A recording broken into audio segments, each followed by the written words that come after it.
다시 한번 인사드리겠습니다. 네, 서울시 코디네이터 이은숙이라고 합니다. 와, 이게 작년에 이어서 올해도 이렇게 제가 서대문 주민분들과 함께 이렇게 수업을 진행하게 돼서 너무 떨리고 긴장도 되고, 네, 한편으로는 반갑기도 하고 또 즐겁기도 합니다. 실은 제가 별로 아는 건 없는데요. 이렇게 강단에 서서 주민분들과 교감을 하면서 뭔가 제가 쌓아왔던 경험과 아는 내용을 갖고 주민분들한테 뭔가를 도움을 드릴 수 있다라는 이런 거에 조금은 자부심을 좀 갖고 이런 활동들을 좀 하고 있습니다. 아마 오늘 혹시 작년에도 수업을 들으셨던 주민분들이 계신가요? 네, 총장님 계시고 좀 안심이 좀 됩니다.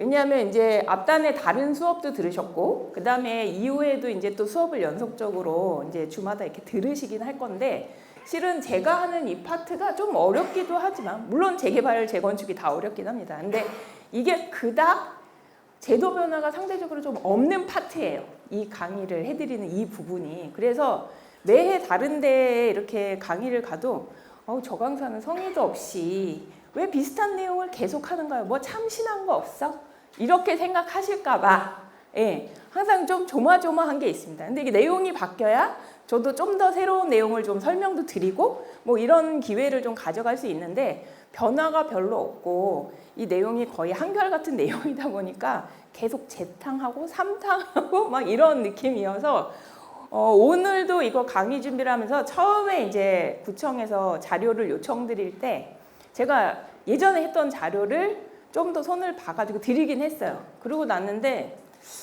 딱 강의일이 다가오면서 약간 불안한 거예요. 그래도 뭔가 새로운 얘기를 조금만 더 드릴 수 없을까 하는 고민을 하다가 오늘 갖고 계신 책자 이외에 추가적으로 제가 급하게 내용들을 서울시의 정책 변화라든가 어떻게 하고 있나 서울시는 아니면은 또 새로운 정보가 뭐가 없나 해서 내용을 조금 수정을 해가지고 오늘 요 강의를 하게 됐습니다. 그래서 추가되는 자료들을 아마 구청에서 따로 주신다고 했는데 혹시 받으셨을까요?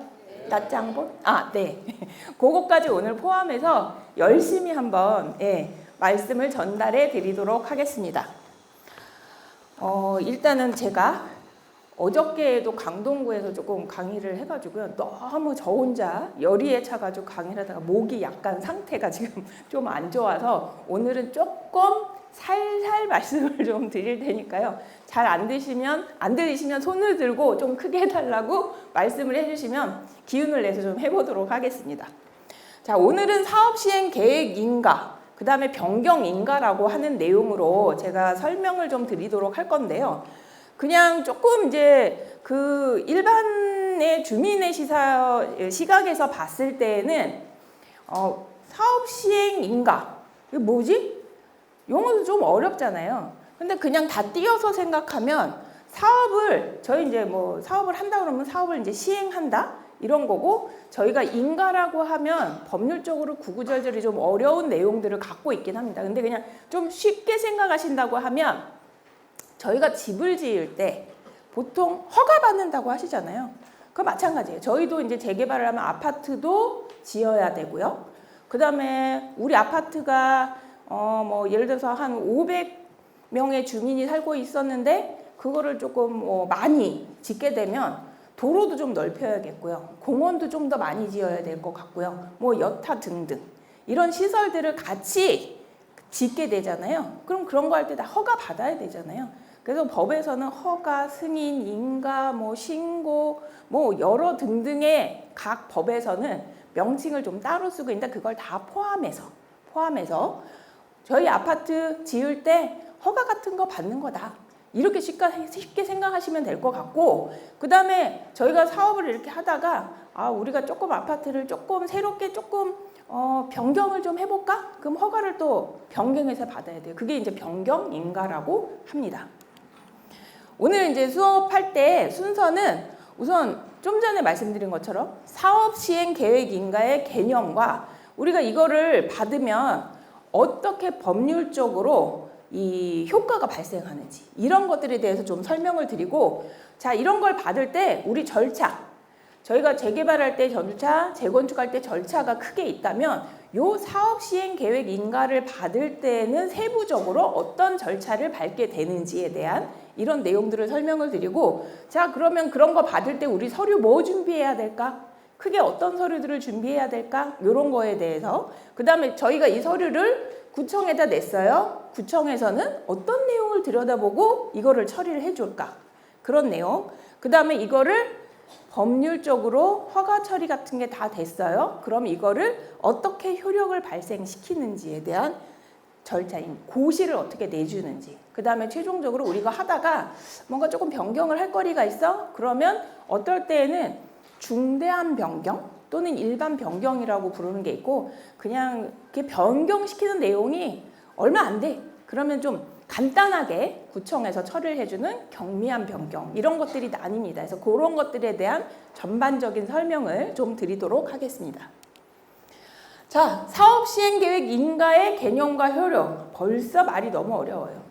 그냥 우리 허가 받으면 이게 법률적으로 어쨌거나, 저희가 집을 샀어요. 예를 들면 집을 그냥 서류에서 매매계약서를 썼다. 그러면 이 집이 내 집일까요? 그게 제 집이 되려면 뭐를 하시죠? 등기하시잖아요. 그런 것처럼 내가 매매계약서를 썼다고 해서 내 집이 되는 게 아니라 그거를 등기를 해야 저희가 내 집이라는 거를 증명할 수 있고 제가 권리 행사를 할 수 있는 거잖아요. 내 집에 대해서. 그런 것처럼 저희가 사업을 할 때, 재개발, 재건축 이런 사업들을 할 때 허가 같은 것들의 어떤 사업 시행 계획 인가라는 거를 받으면 그냥 허가증을 구청에서 딱 준다고 해서 효력이 발생하는 게 아니라 고시라는 걸 통해서 하게 되거든요. 그래서 지금 내용을 여기 보시면, 자, 사업 시행 계획 인가라는 거는 우리가 재개발, 재건축을 통칭해서 쓰는 말이 정비사업입니다. 정비사업. 정비사업을 시행하려면 저희는 보통 주민분들이 합쳐서 뭐를 만들죠? 조합. 예. 그러면 그 조합이 사업 시행자죠. 사업을 시행하는 주체. 우리 주민분들이 다 모여있는 하나의 회사처럼 만든 거. 그 조합. 사업 시행자, 조합이 사업 계획을 수립해서, 사업 계획이 뭐냐? 이런 거예요. 건축물 설계 계획, 도로공원, 공공시설 등 어떻게 설치할 건지, 세입자는 어떤 식으로 내보낼 건지, 사업은 언제부터 언제까지 할 건지. 그 다음에 우리가 사업을 할 때 뭐가 들어요? 돈 들잖아요. 돈. 저희 돈. 그 돈은 대충 얼마나 들 건지, 이런 것들에 대한 내용을 담아서, 이게 바로 사업계획입니다. 이런 내용을 담아서 누구한테 우리는 처리를 해달라고 제출을 해요? 저희 관할구청, 여기는 서대문구청에다가 저희가 서류를 내고 인가를 받는 거를 말하는 거고, 저희 허가 같은 거 받는 거 자체를 사업 시행 계획 인가라고 이렇게 얘기하고, 이거를 갖다가 저희 등기처럼 어떤 법률적 효력을 발생시키는 거를 반드시 고시를 통해서만 가능합니다.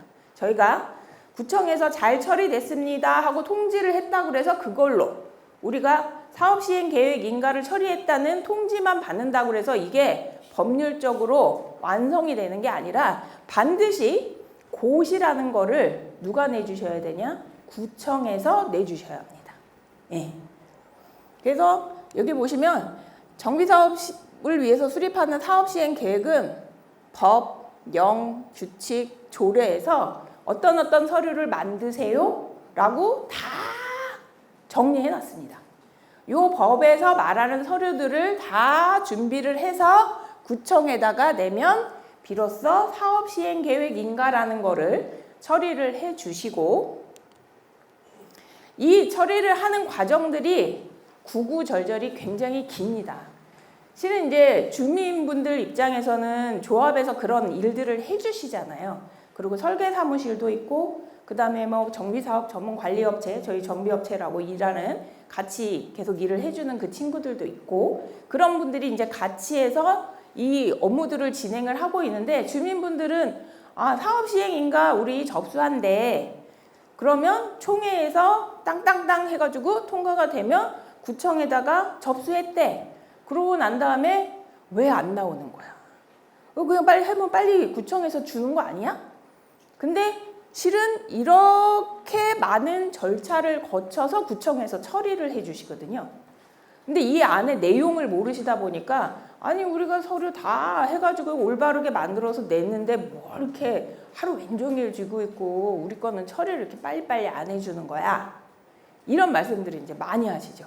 근데 실은 저희가 구청에서 서류를 여기만 또 주구장창 봐주시는 게 아니잖아요. 그러니까 처리하는 건수도 많고 볼 내용도 엄청 많아요. 그래서 이제 처리가 좀 늦어지는데 그거를 사업 시행 계획인가라는 거를 받을 때 세부적인 절차가 어떻게 되느냐면 일단은 저희가 법률에 맞게 설계사무소들이 다 설계를 해요. 일단은. 그리고 조합에서도 법에서 아까 어떤 서류들을 만들어야 된다고 이렇게 하긴 한다고 했잖아요. 근데 그 중에서도 저희 이제 아파트 이렇게 잘 지으려고 설계를 잘 하면 그거를 갖고 각종 법률에 따라서 심의라는 거를 받도록 돼 있습니다. 심의. 아마 흔하게 들으실 거예요. 건축 심의 받아야 된다고 그러고 그 다음에 교통영향평가 받는다고 그러고 환경영향평가 받는다고 그러고 뭘 구구절절히 뭘 심의를 많이 받는다고 해요. 그러면 그 심의를 원래는 다 따로따로 받아야 되거든요. 그게 이제 각자 개별적인 법률에서 일정 규모가 되거나 어떤 요건이 되면은 다 심의를 받으라고 전문가들이 좀 법에 맞춰서 되어 있는 서류들, 이 계획들을 보고 아 이게 동네 주민분들이 법에 맞춰서 용역사들이 잘 그려왔지만 좀 더 좋게 좀 주민분들이 쾌적하게 살 수 있는 아파트 단지를 만들고 주변 동네하고도 좀 잘 어울리는 동네를 만들 수 없을까라는 거를 전문가분들이 내용들을 좀 봐주십니다. 그런 것들이 바로 심의예요. 그러면 이게 원래는 다 따로따로 심의를 봐야 되는데 요즘 서울시에서 그래도 조금 빨리 좀 정리를 할 수 있도록 도와주는 게 이제 통합심의라는 거를 진행을 해주십니다. 근데 모든 걸 다 여기서 처리해 주는 건 아니고요. 범위가 있어요. 그래서 어쨌거나 심의라는 거를 받고 난 다음에 이 내용을 갖고 사업시행계획인가 도서라는 걸 만듭니다. 근데 저희 이제 이게 일주일 단위로 수업을 들으셔도 이게 일주일만 지나도 다 까먹으시는 내용들이 바로 이 재개발, 재건축 내용이거든요. 너무 어려우니까. 근데 이거 기억하실지 모르겠어요. 이거 저 앞에 첫 수업 시간 때 아마 하셨을 거예요. 우리 재개발, 재건축 하려고 그러면은 정비구역을 정하고요. 정비계획을 수립한다는 수업을 첫 시간에 하셨습니다. 네. 그 정비구역이 뭐예요? 저희가 사업을 하려면 우리 동네 이만큼에다가 사업을 해야 된다고 뭘 정해야 되잖아요. 이 범위를. 그럼 그 범위를 정하는 게 정비구역이고요. 그 다음에 저희 쉽게 생각하시는 거 정비계획이라 그러면 그냥 팍 하고 떠오르시는 게 있으세요. 용적률. 저희 용적률 많이 주세요 하시잖아요. 그래야지 뭐가 줄까요? 분담금이 준다고 하신단 말이에요. 그러니까 용적률도 많이 주세요. 그 다음에 아파트가 좀 널찍널찍 이렇게 동 간의 간격이 좀 넓어지고 막 이랬으면 이렇게 뭐 건폐율이 어떻고 그 아파트 비싸게 팔으려면 우리 어떻게 해야 된다 그래요? 높게 지게 해주세요. 예. 높이에 대한 것도 저기 산에 있으면 거기에 높게 아파트를 지면 뒷산을 다 가리고 뭐가 어떻고 막 이래가지고서는 높게 못 짓게 하잖아요.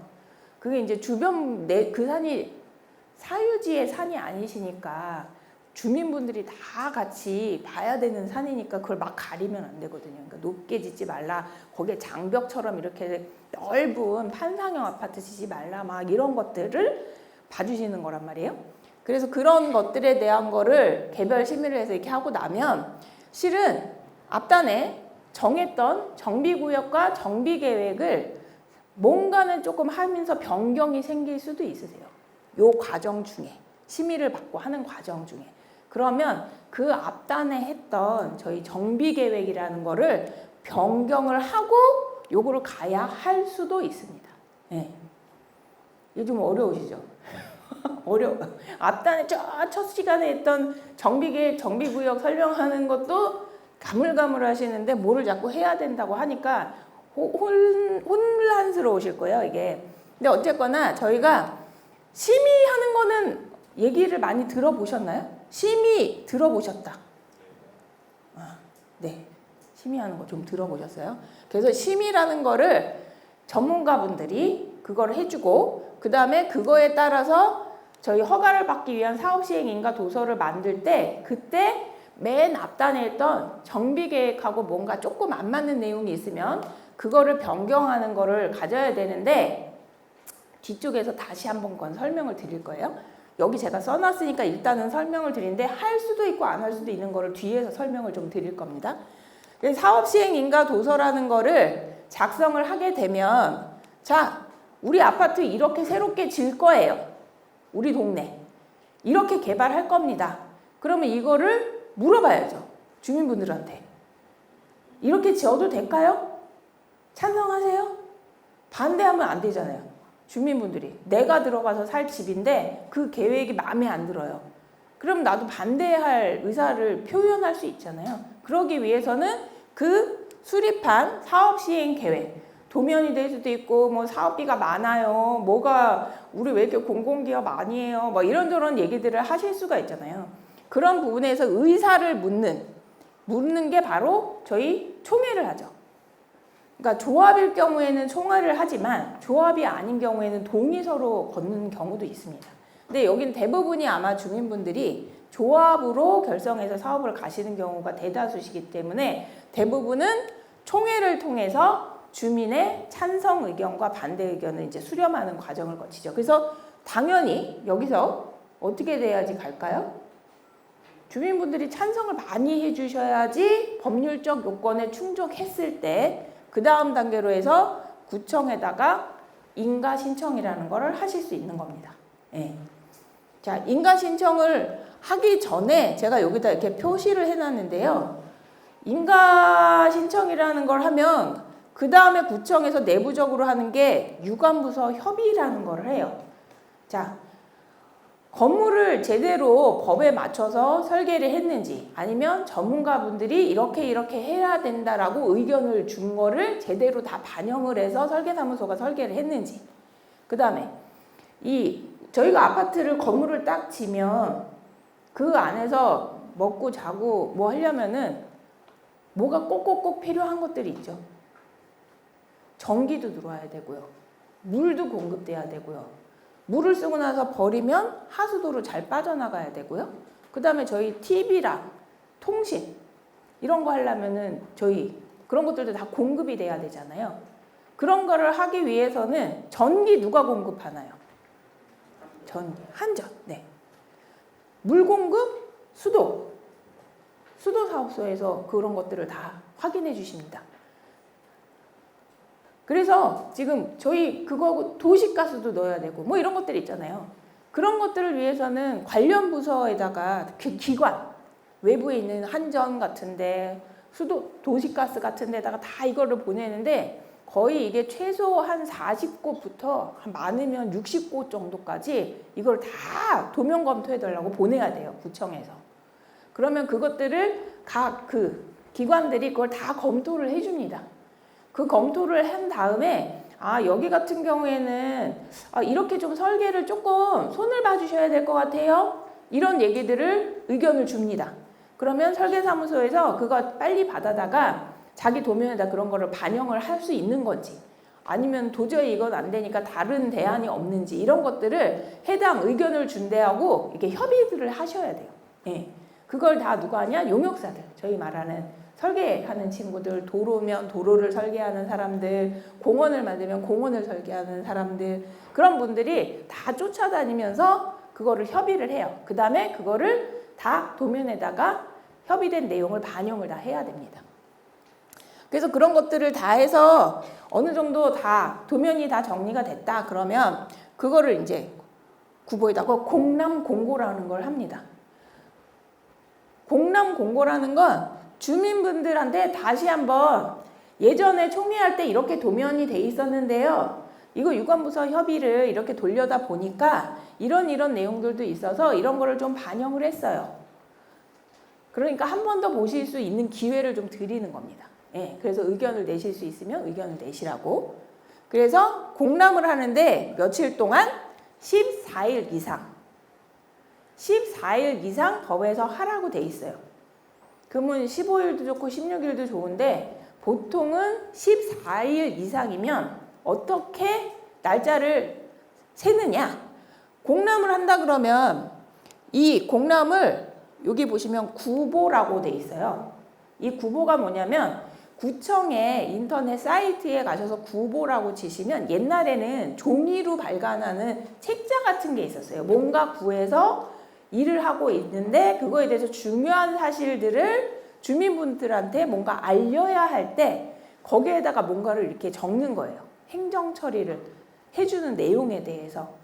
여기도 마찬가지로 앞으로 주민분들이 여기 재개발 이렇게 하시고 재건축 이렇게 하신다 그러면 그거의 계획안을 저희가 지금 곧 인가를 이제 처리할 수 있으니까 한번 내용을 한번 보세요라고 그걸 알리기 위해서 구보라는 데다 올려주는데 요즘은 이게 종이로 안 나오고요. 인터넷 구청 사이트에 가서 구보라고 치시면 이렇게 있습니다. 확인이 가능해요. 거기에서 내 구역 거 그게 떴는지를 이걸 확인을 하시면 되고 그 다음에 그 내용을 좀 더 디테일하게 확인이 하고 싶다 그러면 구청을 가시거나 뭐 조합을 가시거나 이렇게 해서 내용을 보실 수가 있습니다. 그래서 이런 내용을 한번 확인할 수 있는 절차를 가진 다음에 구청에서는 주민분들이 이제 의견을 내실 수도 있잖아요. 이 계획이 뭐가 마음에 들고 뭐가 마음에 안 들고 뭐 이런 내용들을 쓰실 수 있지만 제 경험상으로는 대부분이 어떤 내용이었냐. 재개발 반대합니다. 재건축 반대합니다. 이런 내용을 써서 보내시는 경우들이 좀 있다.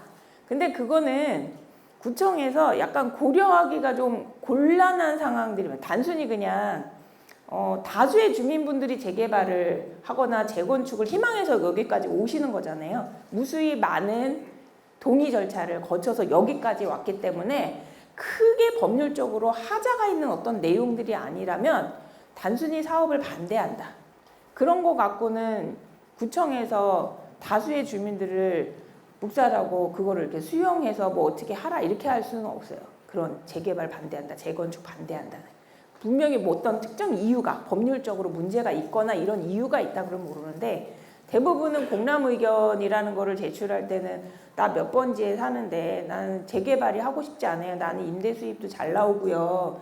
그러니까 나는 그냥 이대로 살고 싶어요. 하지만 이게 이제 다수의 주민분들이 사업을 하시기로 여기까지 왔기 때문에 그런 것들은 좀 어렵다. 예. 그래서 어쨌거나 그런 의견들이 오면 일단 구청에서는 그 의견들을 하나하나 확인해주는 작업, 공람 의견이라는 걸 심사를 해드립니다. 그래서 심사를 하게 되면 그 결과를 통지를 해드려요. 그 주민분께서 내신 이 내용으로는 이거를 반영할 수가 없음을 이해 부탁드립니다. 뭐 이렇게 해서 안내를 드리기도 하고 그 의견이 뭔가 합리적인 내용이 있다. 그러면 그 의견을 채택해서 조합이나 사업주한테 이걸 좀 검토해 보세요. 이렇게 해주기도 합니다. 그래서 일단 공람 의견 심사라는 게 거치고 나면 구청에서는 본격적으로 인가를 이제 처리하기 위해서 검토들을 쭉 하시고 인가를 이제 이거는 법률적으로 문제도 없고 그 다음에 유관기관에서 협의했던 내용들도 조치가 어느 정도 다 돼서 이거를 이제 처리를 하면 되겠다 라고 딱 되면은 그거를 이제 인가 검토서하고 그 다음에 유관부서에서 막 왔던 의견들을 다 취합을 해서 인가 처리를 하게 됩니다. 자, 인가 처리를 하게 되면 그 다음에 조합에다가 자, 처리가 완료됐습니다 하고 안내 공문이랑 이걸 보내드려요. 네. 자, 그러면 조합에서는 이거 받고 우리 인가 받았어요. 주민분들 저희 인가 받았습니다. 이렇게 하지만 저희가 효력이라는 거, 완벽하게 인가가 처리된다라는 거는 무엇이 나와야 한다? 고시가 구보에 나야지만이 한다. 이 인가서 이렇게 처리 알림 공문 받았다고 처리가 되는 게 아닙니다. 예? 반드시 인터넷 그 구청 사이트에 가서 구보에 우리 재개발구역, 우리 재건축구역이 인가, 사업시행계획 인가 처리가 됐다라는 게 인터넷으로 이렇게 떠야지만이 완벽하게 사업시행계획 인가가 처리가 되는 거다. 예, 이렇게 아시면 된다. 아까 앞단에 막 전문가분들이 이게 쾌적한 마을이 될지 막 이런 거에 대해서 고민을 해주시는 시간, 그게 이제 심의라는 걸 거친다고 말씀드렸잖아요. 뭐가 많이 있어요. 여기 보시면 이거 적다가 만 거거든요. 이런 무수히 많은 심의들을 누가 한다? 네, 심의위원회에서 하는데 이 업무는 여기 조합원이나 주민분들이 하시진 않죠. 거기서 일을 이렇게 의뢰를 한 설계사무실 같은 곳에서 저런 업무들을 다 뛰어다니면서 일을 다 봅니다. 그래서 이런 심의들을 하는데 서울시에서는 올해 19일부터 몇몇 가지 중요한 심의들은 통합을 해서 묶어가지고 한 번에 심의를 해주세요. 심의를 해주고 있고 이거는 한 달에 2번씩 열게끔 정례화가 돼 있습니다. 그러니까 막 주민분들 입장에서는 항상 이게 사업이 추진될 때마다 시간이 항상, 왜냐면 시간이 금이죠, 실은. 왜냐면 내가 빨리 아파트를 지어서 빨리 입주를 하시고 싶잖아요. 근데 시간은 속절없이 막 계속 흘러가고, 그러니까는 뭔가 이렇게 매번 진행할 때마다 조합에다가 왜 이렇게 빨리 진행이 안 되냐는 얘기를 계속 반복적으로 하시는데, 실은 이런 심의들도 엄청나게 많이 받아야 되기 때문에 시간이 걸릴 수밖에 없습니다.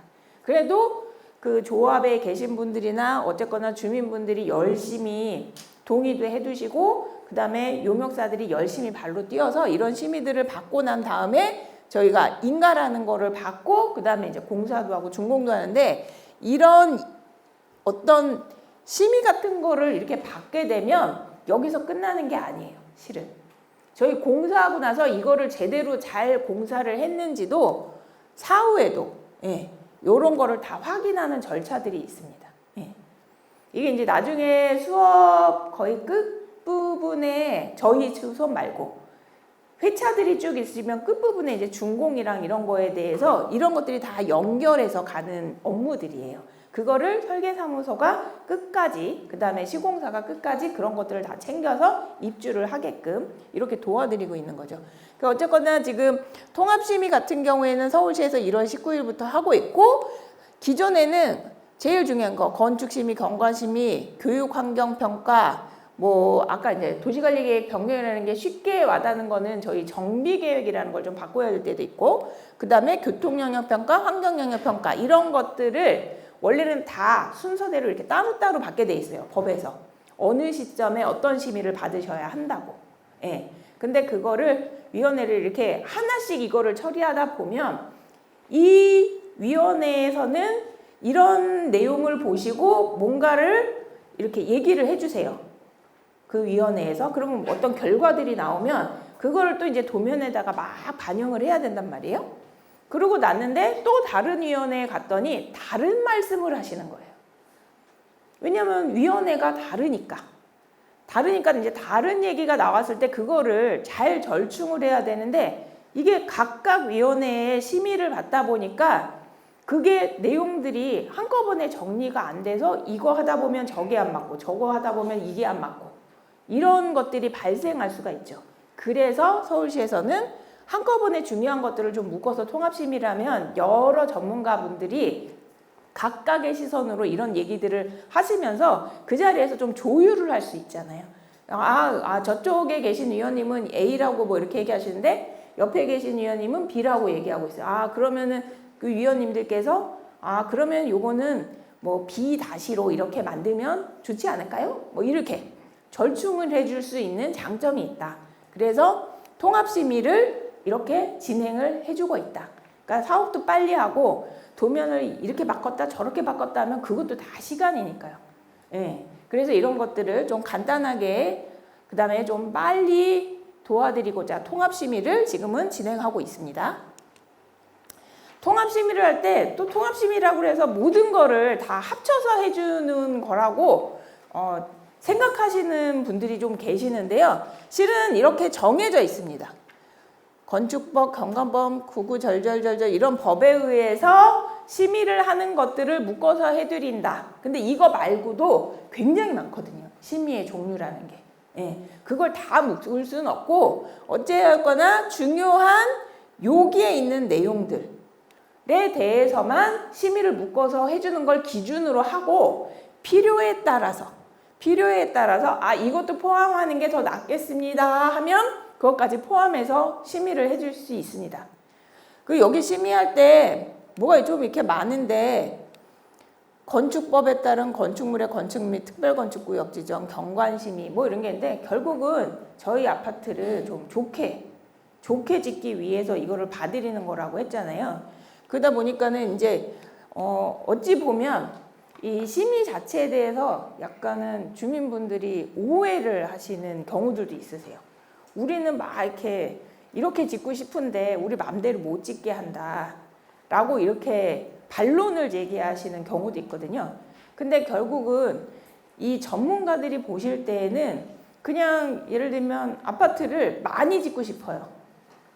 많이 짓고 싶으면 어떻게 하겠어요? 막 조밀조밀하게 아파트를 막 지으면 되잖아요.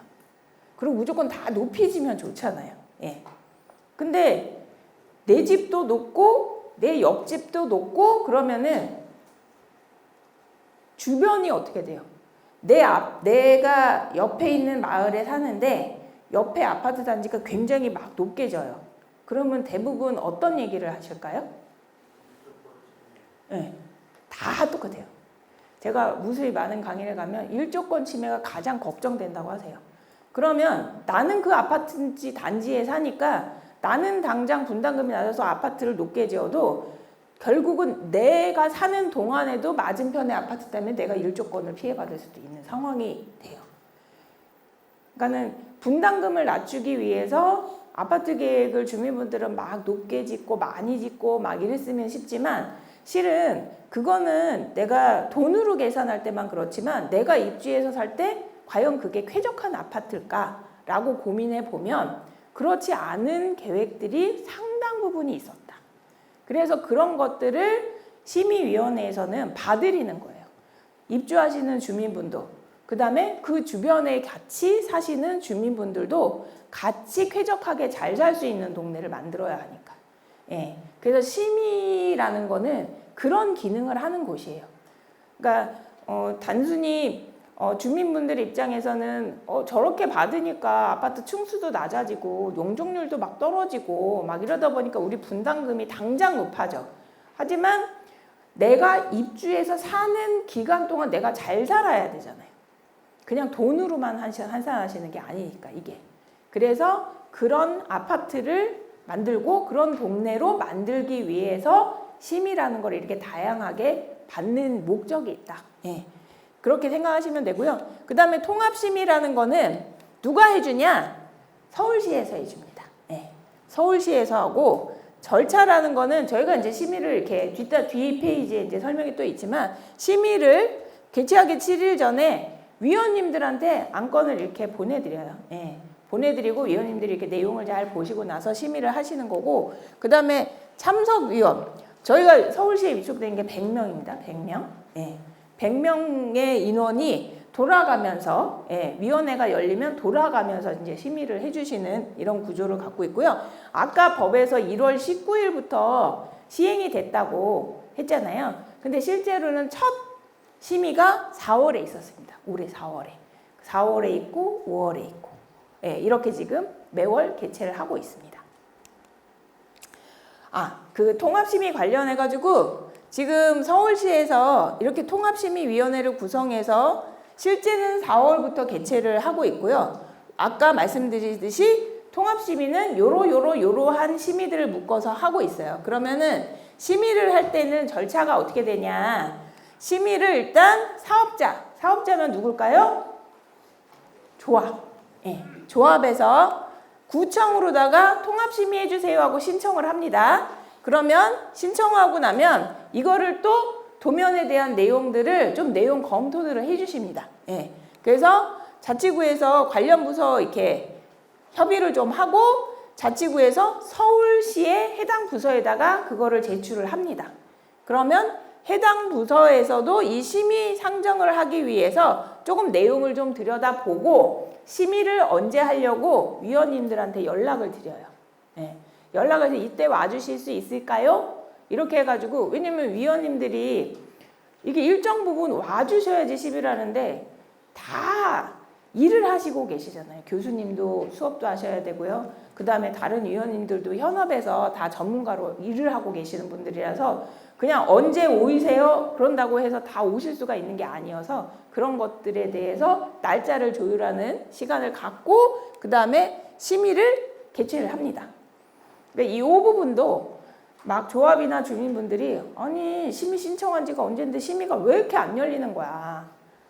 막 이렇게 얘기를 하시거든요. 근데 그게 다 일정을 다 조율을 하고 내용도 더 검토해야 하는 시간들이 다 필요하기 때문에 바로잡으로 잡히지가 않아서 그러는 거예요. 그래서 그런 사정들이 원래 절차상에 그런 내용들이 있다는 걸 좀 아시면 되고 그 다음에 심의를 개최하고 나면 그거를 결과 통보를 해줍니다. 자치구에다가 하면 자치구에서 다시 조합 쪽에다가 이거를 보내주죠. 예. 이렇게 해서 통합심의가 이렇게 끝나는데 자 그러면 이런 통합심의는 어떤 사업들이 신청할 수 있냐? 그러면 주택정비형, 도시정비형, 재건축 사업 등 모든 정비사업은 다 가능합니다. 예. 그 다음에 통합심의를 통해서 아까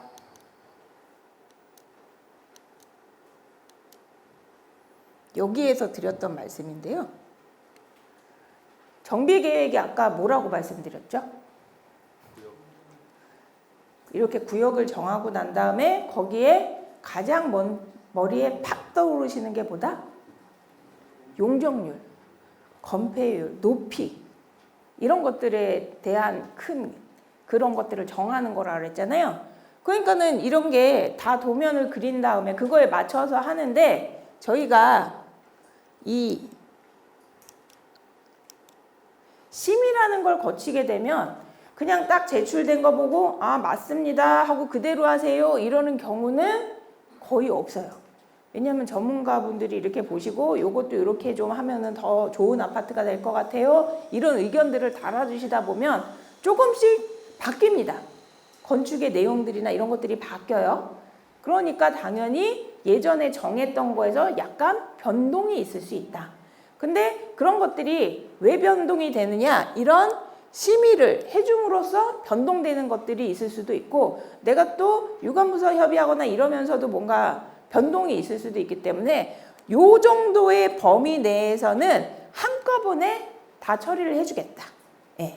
근데 이제 간혹가다 그런 질문을 해주셨었어요. 그냥 무조건 다 한 번에 다 그냥 정리할 수 있는 거 아니냐. 우리 막 맘대로 또 바꿔도 돼요? 나중에? 아닙니다. 요 범위 내에서만 가능합니다. 그러면 이제 머리에 탁 떠오르는 게 다 그거라 했잖아요. 용적률, 건폐율, 높이 뭐 이런 것들이라고. 그 다음에 재개발할 때는 특히나 중요한 게 저희가 원래 동네는 어떻게 생겼었어요? 저희가 보통 해야 뭐 2층, 3층, 4층짜리 이 정도의 건물들이 쭉 있었잖아요. 동네에. 근데 이거를 이제 고층으로 아파트 세대수도 엄청 늘어나고 그러면 원래 주민수보다 훨씬 많이 늘어나죠. 그러면 모두 늘어날까요? 집집마다 요즘은 거의 한 대씩은 갖고 계시잖아요. 차가 늘어나겠죠. 저희가 원래 주민분들이 한 1000명이 계셨어요. 그러면 차가 있으신 분도 있고 없으신 분도 계셨을 거잖아요. 왜냐하면 옛날 재건축 아파트였으면 주차장이 되게 좁아서 여건이 안 되니까 차를 못 갖고 계시는 분도 있었을 것 같고 재개발도 마찬가지로 골목이 이제 좁은 거나 이러면 주차를 하고 제가 집 앞에 주차를 못하고 내 차고지가 없다 보니까 길가에 차를 대고 막 걸어가시잖아요. 그러니까 그게 불편해서 차를 안 가질 수도 있고 근데 아파트를 지으면 주차장이 쫙 생기니까 아 이제 나도 이제 번듯하게 주차장을 쓸 수 있으니 차를 이제 사자 이러면서 차가 더 늘어날 수 있단 말이에요. 거기에 더불어 세대수도 늘어나니까 차가 당연히 늘어날 거고. 그러면 뭐가 넓어져야 돼요? 주차장도 넓어지고 도로도 넓어져야 되죠. 원래 있던 내 동네에 도로가 막 4m밖에 안 되고 6m밖에 안 됐어요. 그것도 도로가 좁았는데 내가 막 세대수가 엄청 늘어나고 주차 대수도 막 늘어나면 당연히 주변에 있는 도로도 넓어져야 되겠죠. 좁은 길로 막 다닐 수가 없잖아요. 그러니까는 도로도 넓게 해야 되고. 그러니까 그런 것들이 이제 같이 변경이 돼야 되는 거예요. 기반시설이라고 하면. 물론 저희가 도시정비법에서는 정비기반시설이라고 앞에 정비라는 게 좀 붙긴 하지만 어쨌거나 저희가 그냥 딱 생각했을 때에는 아파트 세대수가 늘어나면 당연히 주차장도 넓어지고 차도 많이 늘어날 거고 그러면 주변에 있는 도로도 당연히 넓어져야 내가 아파트로 차를 왔다 갔다 할 때 문제가 안 생긴다. 길이 안 밀린다. 이렇게 되는 거죠. 그래서 어쨌거나 이런 기반시설들, 예. 그리고 공원이 저희가 원래 동네에 1000분 정도가 사셨는데 2000명이 되고 3000명이 됐는데도 공원은 하나밖에 없고 조그맣게 있어요. 그러면 공원을 이용할 수 있는 사람의 숫자가 늘어났는데 공원의 면적이 좁으면 효용이 떨어지잖아요. 그러니까 공원도 더 넓게 져야 되잖아요. 그런데 이런 심의 과정을 거치면서 세대수가 막 바뀔 수 있거든요. 그럼 그거에 맞춰서 공원의 면적도 늘리고. 그러니까 쉽게 다가서는 거는 기반시설이라고 하면 주민분들 눈높이에서는 대부분 도로나 공원 이런 것들이에요. 그거 말고 이런 거 있잖아요. 저희 구청에서 관리해주고 있는 이런 문화시설 같은 거. 체육관도 있고. 이런 것도 좀 있으면 좋잖아요. 이런 것들을 지어서 기부 체납하고 용적률도 받는 이런 구조잖아요. 재개발을 하거나 이러면. 그러니까 이런 것들에 대한 것들도 심의할 때 면적을 넓혀라, 줄여라, 도로를 넓혔으면 좋겠다, 여기는 좁혀도 되겠다 이런 의견을 달면 이 심의로 인해서 변경되는 사항들 이런 것들이 있으면 한꺼번에 다 처리를 해드리겠다. 예, 이렇게 돼 있는데 범위는 요 범위 내에서만 가능하다. 이 범위를 넘어서는 내용이 된다 그러면 그거는 다시 한번 맨 앞단에 첫 수업 때 들으셨던 정비계획 변경이라는 걸 한 번 더 하셔야 돼요. 정비계획을 변경한다는 얘기는 요 사업 시행 계획인가 또 다시 한번 받으셔야 된다는 얘기입니다. 예. 그래서 이제 막 저희가 재개발이나 재건축을 이렇게 하시다 보면 저희가 그냥 뚝딱뚝딱 조합 결성해가지고 막 사업을 해서 금방 막 2, 3년 안에 이렇게 입주하고 이런 사업이 아니잖아요. 이거는 장기 사업, 마라톤 사업. 주변에 이제 지금 여기 계신 주민분들께서도 재개발을 하거나 아마 서대문구라서 재건축보다는 재개발이 훨씬 많으실 것 같기는 해요. 예. 그러면 재개발해가지고 우리 시작했는데 뭐 5년 만에 입주했다. 이런 얘기를 들어보신 적은 없으시죠? 보통은 다 평균으로 10몇 년씩은 걸리시기 때문에 그 안에 많은 이런 과정들을 여러 번 이렇게 거치시게 되거든요. 그 과정 중에 하나가 정비계획을 변경했다가 다시 사업시행인가를 갔다가 또 시간이 지나니까 요즘에는 분양이 우리 예전에 30평형대를 주려고 했는데 요즘은 아파트 값이 비싸서 조금 평형대를 줄이는 게 좋겠대. 그래가지고 우리 25평형대로 일반 분양분을 좀 늘렸으면 좋겠어. 그러면 또 뭐가 막 계획이 바뀌어가지고 또 정비계획을 바꿨다가 또 사업시행인가 변경을 하고 이런 것들을 이렇게 변경 과정을 좀 많이 거치시거든요. 그래서 사업기간이 더 늘어나는 그런 경우도 있습니다. 어쨌거나 중요한 거는 저희가 이 사업시행인가라는 거를 받을 때는 심의라는 과정을 거치고 그 심의 과정을 하면서 정비계획에 대한 내용도 일부를 같이 해줄 수 있고 그 내용의 범위는 여기 기재되어 있는 내용 범위 내에서만 같이 처리를 해주신다라는 겁니다. 이게 이제 조금 기술적인 내용이기도 하고요. 용어들이 많이 어려워서 실은 수업을 이렇게 하면서도 이해가 이제 잘 안 되시는 경우가 좀 많거든요. 근데 그냥 이런 절차들이 있고 이 절차 안에서도 과정들이 이렇게 좀 복잡한 것들이 있어서 이게 마음만큼 빨리 안 가는 것들이 이런 이유가 있다라는 정도를 좀 이해를 해 주십사 하는 부분입니다. 예. 자, 그러면 저희가 사업 시행 계획 인가라는 걸 받을 때는 서류를 만들어야 됩니다. 서류.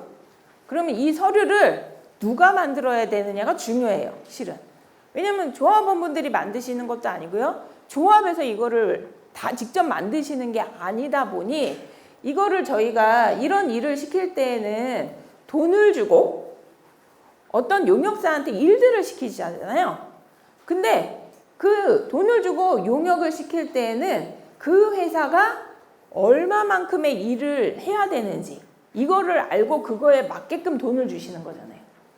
근데 이 업무를 누가 하는지 간혹 헷갈리셔가지고 계약을 할 때 범위가 빠지는 경우도 있어요. 예. 그래서 제가 요 내용을 이렇게 뭔가를 적는 이유는 실은 우리가 사업 시행 계획 인가라는 걸 받아야 우리가 아파트 단지를 이렇게 만드는 거에 그림을 그려내는 이런 거고, 이게 있어야지만이 공사도 할 수 있고 이게 있어야지만이 우리가 뭐를 할 수가 있다? 분양 신청을 할 수 있기 때문이죠. 새로 아파트를 이렇게 지을 거고 몇 평짜리 어떻게 동배치를 하고 이런 것들에 대한 내용을 여기서 확정 짓는 업무잖아요. 근데 이거에 대해서 우리가 돈을 주고 그 용역사들한테 일을 의뢰하는데 어떤 회사가 어떤 업무를 하는지 좀 알고 계셔야 되잖아요. 그래야지 여기 계신 분들이 이제 잠재적으로 뭐 조합의 임원분들이 되실 수도 있고 하니까 이런 교육을 또 받으시는 거잖아요. 그러니까 이런 업무들은 주로 어떤 회사에서 한다라는 거를 좀 알려드리는 차원이에요. 이 서류들을 어떻게 여기 계신 분들이 만드시겠어요? 그거는 아니고 이런 용역들은 주로 어떤 파트의 용역사들이 일을 하고 있다라는 거를 알아야 그 용역들을 줄 수가 있고 그 용역을 하는 친구들이 열심히 일을 어떻게 하는지를 저희가 지켜봐야 하잖아요. 예. 그러면 저희가 법에서 이렇게 법, 시행령, 시행규칙, 서울시 조례에서는 사업시행계획인가를 받을 때 사업시행계획서를 작성을 하라고 돼 있습니다. 거기에서 서류들은 이런 거를 막 작성하라고 돼 있어요. 그러면 그 서류들은 크게 제가 3개 분류로 나눠봤습니다. 하나는 저희 아파트 짓는 거 건축 관련 도서들. 저희가 아파트 단지를 어떻게 지을지, 주차장은 어떻게 만들지, 그 다음에 상가 있는 데들은 어떻게 만들지, 이런 것들을 건물을 어떻게 지을지를 설계를 해야 하잖아요. 그러니까 그런 설계 도면을 만드는 거, 그거는 건축 설계사무소, 건축 설계자가 그 업무를 주로 맡게 됩니다. 그리고 또 한 파트는 정비 기반 시설 관련 도서예요. 요거 앞전에 수업을 들으실 때 정비 기반 시설이라고 수업 들으셨죠? 제가 목차에 보니까 나와 있으시더라고요. 저 앞 수업에 지난 중가에 들으신 거 기억나시나요? 네. 안 나시나요? 이게 안 나실 수도 있습니다. 근데 책 앞에 보시면 수업 들으셨습니다. 네. 그 정비 기반 시설이라는 거를 설치하려면 우리가 건물을 지을 때 어떻게 건물을 지을지를 건축 설계에서 만들듯이 공원을 어떻게 만들 건지, 도로를 만들 때는 어떻게 만들 건지, 또 무슨 공공청사 같은 거를 우리가 지어주기로 했다. 그러면은 그런 것들은 어떻게 만들지, 뭐 이런 것들에 대해서 그 부분에 대해서는 해당 업체들이 공원을 만들면 공원을 설계하는 업체가, 도로를 만들기로 했으면 그 도로를 설계하는 업체가 그런 데서 각각 설계를 한단 말이죠. 그런 정비 기반 시설 관련 도서를 누가 만드냐? 그 시설을 각각 설계하는 설계사무소에서 만들고, 그 다음에 여기 보시면 감정평가법인 2곳이라고 써 있어요. 우리 감정평가 하면 주로 어디서 탁 떠오르시죠? 감정평가 언제? 관리처분할 때 감정평가 한다고 아시잖아요. 내 재산, 종전자산 평가하는 거. 내가 원래 갖고 있던 건물이랑 땅이랑 평가해 줄 때 감정평가 받는다고 하잖아요. 근데 저희 사업시행계획인가를 할 때도 감정평가를 받아야 합니다. 어디에서? 정비기반시설과 관련된 부분에서. 그게 이제 두 가지가 있어요. 일단은 저희가 개발을 하면서 정비기반시설들을 설치를 하시잖아요. 도로, 공원 이런 거 만드신다고 했잖아요. 그러면 그거에 대해서 설계를 하면 계략적으로 야, 나한테 줄 그게 땅하고 뭔가 공사를 해서 주는 거잖아요. 그러면 나한테 주는 땅의 가치가 얼마야? 구청에서 자료를 달라고 합니다. 그래서 감정평가를 하는 거예요. 우리가 도로 이렇게 내고요, 공원 이렇게 내고요, 건물은 이렇게 지어서 기부 체납할 것들이 있는데 이거의 가치가 얼마입니다. 라고. 근데 그 중에서도 땅에 대한 가치를 감정평가를 해야 됩니다. 이게 뭐하고 연결되냐면 앞전에 수업 들으셨을 건데 무상양도 한다고 하는데 저희 원래 재개발하는 동네에 보시면 원래 중간중간에 도로 있으셨잖아요. 그게 이제 물론 개인이 갖고 있는 도로일 수도 있어요. 근데 그거 말고 대부분이 서울시가 갖고 있거나 자치구에서 갖고 있는 도로들이잖아요. 그거 지금 저희가 싹 다 없애고 저희가 아파트 단지로 만드는 거잖아요. 그러면 나라에서 그거를 거저주나요? 거저줄 일이 없죠. 당연히 내가 주민분들한테 자 얼마에 줍니다. 그 얼마에 주는지를 알아야 되잖아요. 그래서 그런 것들도 다 감정평가를 해야 합니다. 네. 그게 이제 어려운 용어로 여기 서류 내용에 용도 폐지되는 종전에 있는 이제 기반시설, 정비 기반 시설에 대한 평가를 하는 거거든요. 그거 이제 그래서 내가 새로 받는 게 있잖아요. 구청에서 도로도 받고 공원도 받고 뭐도 받고 그거 하고 그다음에 내가 또 주게 됐잖아요. 거기 아파트 단지로 만들어서 하다 보니까 기존의 도로 다 없애고 그거는 이제 조합에서 가져가시는 거죠. 주민분들이. 그럼 그거 나는 얼마치를 줬고 나는 얼마치를 갖고 온다. 이걸 알아야 되기 때문에 저런 설계를 하고 난 다음에 그거를 보고 땅의 가치가 얼마인지 감정평가를 하고 설계가 돼 있으니까 그걸 보고 공사비는 대충 얼마나 들겠다. 라는 걸로 해서 서류를 만듭니다. 각각의 업체들이. 그거를 보고서는 구청에서는 내가 더 많이 받나? 아니면 내가 더 많이 주민들한테 준 거 아니야? 그러면 돈 받아야지. 네. 국가에서 관리하는 재산들은 누구 거예요? 우리 주민들 것이기도 하지만 실은 다 국민들의 세금으로 만들어지는 거잖아요. 그러니까 특정 어떤 재개발이나 재건축을 한다고 해서 그분들한테 그냥 줄 수는 없는 거예요. 그러니까 그걸 다 면밀히 계산을 하고 그 금액 내에서 주거니 받거니 아니면은 내가 국가에서 더 많이 받았어요. 그러면 어떻게 해요? 용적률 주잖아요. 용적률. 네. 내가 더 많이 받게 되면. 네. 그렇게 이제 돈으로 계산을 하기 위해서 감정평가를 합니다. 그거와 더불어서 서브적인 이제 업무들이 이제 발생을 하면 정비사업 전문관리업체, 저희 이제 정비사업체 하시잖아요. 조합에서 일할 때 이제 같이 이 재개발 하는 동안 쭉 같이 가면서 업무를 봐주시는 그런 업체에서도 같이 함께 이런 서류들을 만듭니다. 그 다음에 중요한 거 사업시행계획 관련 도서. 자, 제가 우선 조합에서 원래 만들어야 돼요. 서류를. 근데 조합이 전문가가 아니다 보니까 정비사업체의 도움을 받기도 하고 설계사무소 도움도 받고 이러는 거잖아요. 그래서 조합에서 원래 만들어야 될 서류인데 대부분 정비사업 전문관리업체의 도움을 받아서 서류들을 이제 만듭니다. 그거 중에서 가장 사업시행 계획인가를 하면서 접수가 되는 구청에서 첫 번째로 확인하는 게 있습니다. 네, 맞습니다. 동의서입니다. 자, 총회를 했어. 총회를 올바르게 했는지. 사업시행계획인가라는 거를 하게 되면 접수하기 전에 주민분들의 의사를 묻는 총회를 거친다고 했잖아요. 그러면 총회를 올바르게 했는지를 봐야 되는 거죠. 그러면은 뭐 직접 출석이 전체 조합원의 20% 이상이 돼야 되고 그 다음에 조합원들의 뭐 50% 찬성이 있고 뭐 이런 요건들이 있잖아요. 법률에서 정하고 있는. 그 요건에 충족되어 있는지를 보기 위해서 가장 중요한 동의에 대한 서류를 봅니다.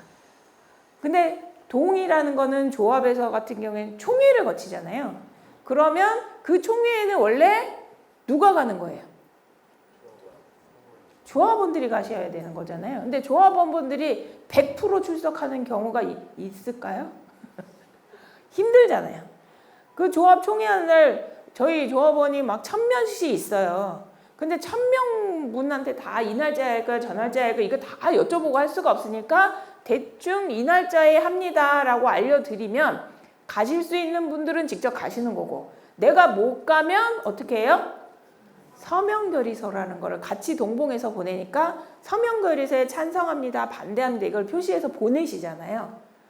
그러면 서명결의서 조합원이 잘 작성해서 잘 조합에 제출이 됐는지, 그 다음에 조합원이 진짜로 이거 한 거 맞는지, 거기에 그 결의서나 동의를 할 때는 뭐 지장날인하고 신분증 사본 내고 뭐 이런 것들을 하라고 돼 있잖아요. 그거대로 서류 잘 작성돼 있는지, 총회에 직접 출석하신 분들이 법률 요건에 맞는 분들이 왔는지. 조합원들이 원래는 직접 출석하시면 좋은데 내가 못 가는 경우에는 어떻게 해요? 위임장을 써서 누군가가 대신 가시기도 하잖아요. 그럼 위임장이 맞게 작성된 건지, 기타 등등의 관련 서류들을 다 꼼꼼하게 확인을 하십니다. 그 이유는 사업계획은 다 법에 맞게 잘 했겠지. 근데 제일 중요한 건 뭐예요? 주민분들이 원해서 하시는 사업인데 동의를 잘못 받았다. 그러면 어떤 일이 발생을 하나요?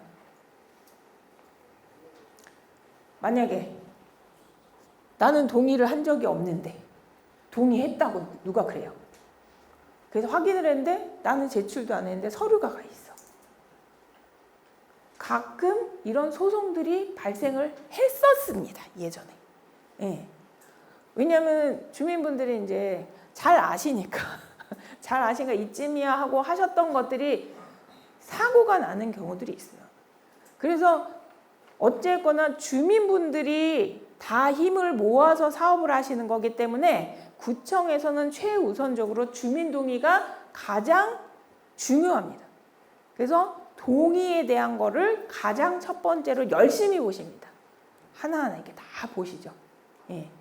동의하는 거는 다 서류는 맞게 됐는지, 아니면 이 퍼센트 산출하는 거, 과반이 한다고 돼 있는데 과반이 진짜 한 게 맞는지, 뭐 이런 것들에 대해서 다 확인을 하십니다. 그 다음에 총회는 어떻게 개최되는 걸까요? 총회가 총회를 개최하기 위해서 어떻게 해야 된다라는 내용이 어디에 있을까요? 조합 정관에 있어요. 정관. 그냥 막 조합 임원분들이 막 해가지고 야, 이날 총회 그냥 하자. 그리고 총회 열면 그때 가서 우리 이런 거 결정하고 생각나면 그때 이것도 해볼까? 이게 아니잖아요. 조합에는 조합원들이 지켜야 될 규칙이라는, 저희 한마디로 하면 개모임할 때도 나름의 규칙을 정하시잖아요.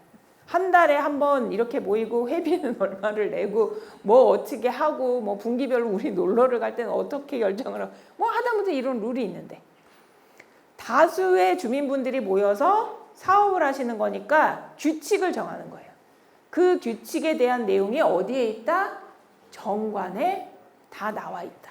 그 정관에 따라서 사업을 하고 있는지, 사업 시행 계획할 때 뭐 총회의 룰을 이렇게 잘 했는지 어쨌는지 이런 내용을 하기 위해서는 정관도 있어야 합니다. 정관. 네. 가장 중요한 건 여기서 보시면은 가장 중요한 내용은 여기예요. 위에. 그리고 총회를 하면 주민분들이 이제 들어가실 때 이거 다 쓰시잖아요. 나 참석했다고. 이거 쓰고, 그 다음에 위임장 내시는 분 위임장 거기다 서류에다 내시고, 이런 거 거기서 다 진고하지만 총회할 때 앞에서 이제 사회 이제 저 같은 이렇게 해가지고 막 사회도 보고 이런 것들을, 총회에 대한 내용들을 어떻게 증빙으로 남겨야 할까요? 속기사라는 분이 거기에 오십니다.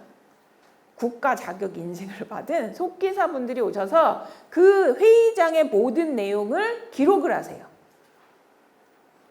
그래서 당연히 총회를 잘 개최하고 나면 속기록이라는 것도 제출하게 돼요. 그 전문 그분들이 다 국가 자격이 있는 분들이라 했잖아요. 그분들이 총회의 내용을 다 이 문서로 만들어서 속기록이라는 걸 작성해서 딱 도장을 찍어서 줘요. 조합에. 그럼 그것도 같이 내야 돼요.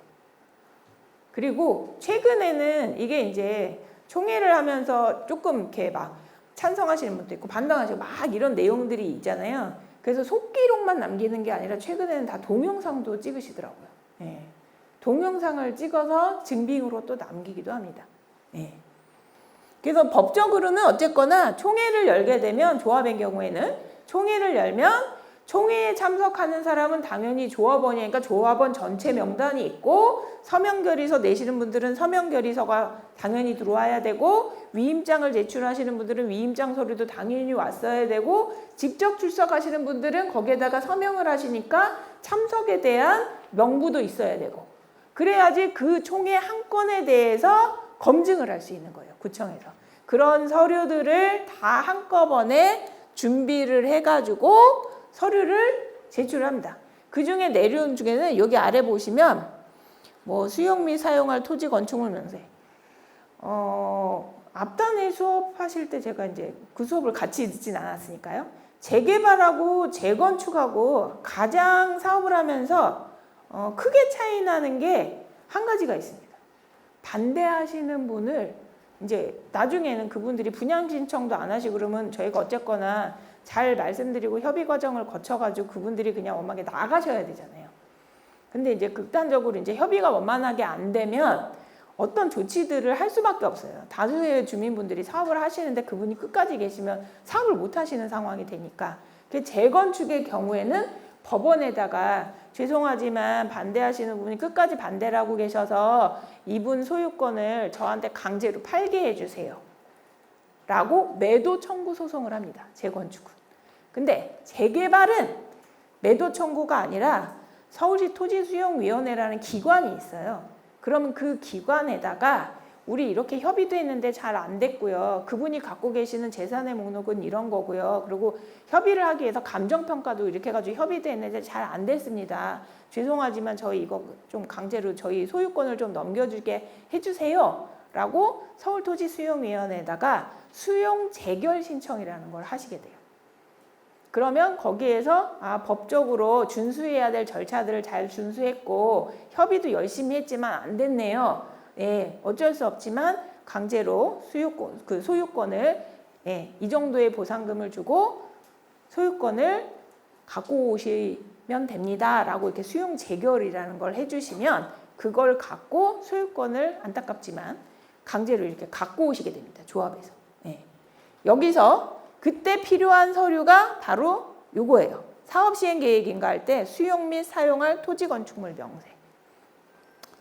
이 사업시행계획인가를 할 때에는 물론 이 시점에도 찬성을 하시거나 반대하시는 분이 있지만 그 다음 단계에서 분양신청할 수 있는 관리처분 단계가 있잖아요. 그때 생각이 마음이 바뀌었어요. 그러면 내가 분양신청을 할 수도 있잖아요. 그럼 그분들은 강제로 소유권을 가져올 이유가 없잖아요. 그러니까 누가 될지 몰라요. 실은 관리처분을 해서 분양신청 해가지고 관리처분 저희가 갈 때까지 어느 분이 중간에 반대를 하실 수도 있고 찬성하실 수 있고 이게 의견이 왔다 갔다 하실 수 있는 거잖아요. 그렇기 때문에 사업시행계획인가 할 때는 이 수용 및 사용할 토지건축물 명세라는 거는 이 정비구역, 저희 사업을 하는 전체 구역 안에 모든 지번에 대한 저 리스트를 쭉 만듭니다. 그러면 그 해당 지번의 땅 면적이 얼마였고 그 다음에 건축물은 면적이 얼마였고 뭐 이거는 기와집이다 아니면은 뭐 저희 말하는 일반 콘크리트 건물이다 뭐 이런 것까지 세세하게 그 안에 다 들어갑니다. 근데 만일 이 사업시행인가를 받으면서 요 명세서 목록이죠. 목록 거기서 까딱 실수를 해가지고 빠져버렸어요. 그러고 나서 저희가 모르고 사업시행인가를 받았어요. 그러고 난 다음에 관리처분도 이렇게 가고 있는데 그분이 반대를 하세요. 나는 죽어도 못 나간다 뭐 하면서. 그런데 그분 지분이 지번이 빠지잖아요. 수용을 못합니다. 예. 그런 결과를 미치는 서류가 이런 것들이에요. 예. 그리고 저희 이 사업시행 인가를 받으면 이 계획안들이 확정이 되는 거고, 그걸 갖고 저희가 분양 신청을 하기 위해서 관리처분 단계 이런 것들을 다 거치시잖아요. 예. 그리고 난 다음에는 뭐를 해요? 이사를 나가시죠. 이주할 때 세입자분들 강제로 이제 막 이렇게 내보낼 수 없잖아요. 그럼 법에서, 그러니까 이것도 다릅니다. 재건축하고 재개발이 좀 다른데요. 재개발에서는 일단은 법에서 그래도 세입자분들한테 최소 요 정도는 조금 이주를 이렇게 하시라고, 원활하게 하시라고 법에서 이렇게 정해져 있는 보상금을 지급하는 규정들이 있어요. 예. 그래서 그런 어떻게 우리 세입자 나중에 내보낼 때 어떻게 합법적으로 그거 다 잘 준수해서 이주시키겠다. 그리고 경우에 따라서는 세입자 분들 중에서 임대 아파트 들어가실 수 있는 요건이 되시면 그것도 다 확인을 해가지고 이 경우에는 임대 아파트로 갈 수 있게 조치를 하겠다. 뭐 이런 법에서 주어진 세입자의 권리를 우리가 어떻게 조치를 나중에는 할 겁니다라는 계획에 대한 것도 여기다가 다 포함을 해서 합니다. 그리고 가장 민감한 거. 사업을 할 때 뭐가 필요하죠? 가장 민감한 거. 돈. 정비사업비. 저희가 사업을 할 때 사업비 내역도 여기에다가 다 포함해서 사업시행 계획 인가를 받습니다. 네.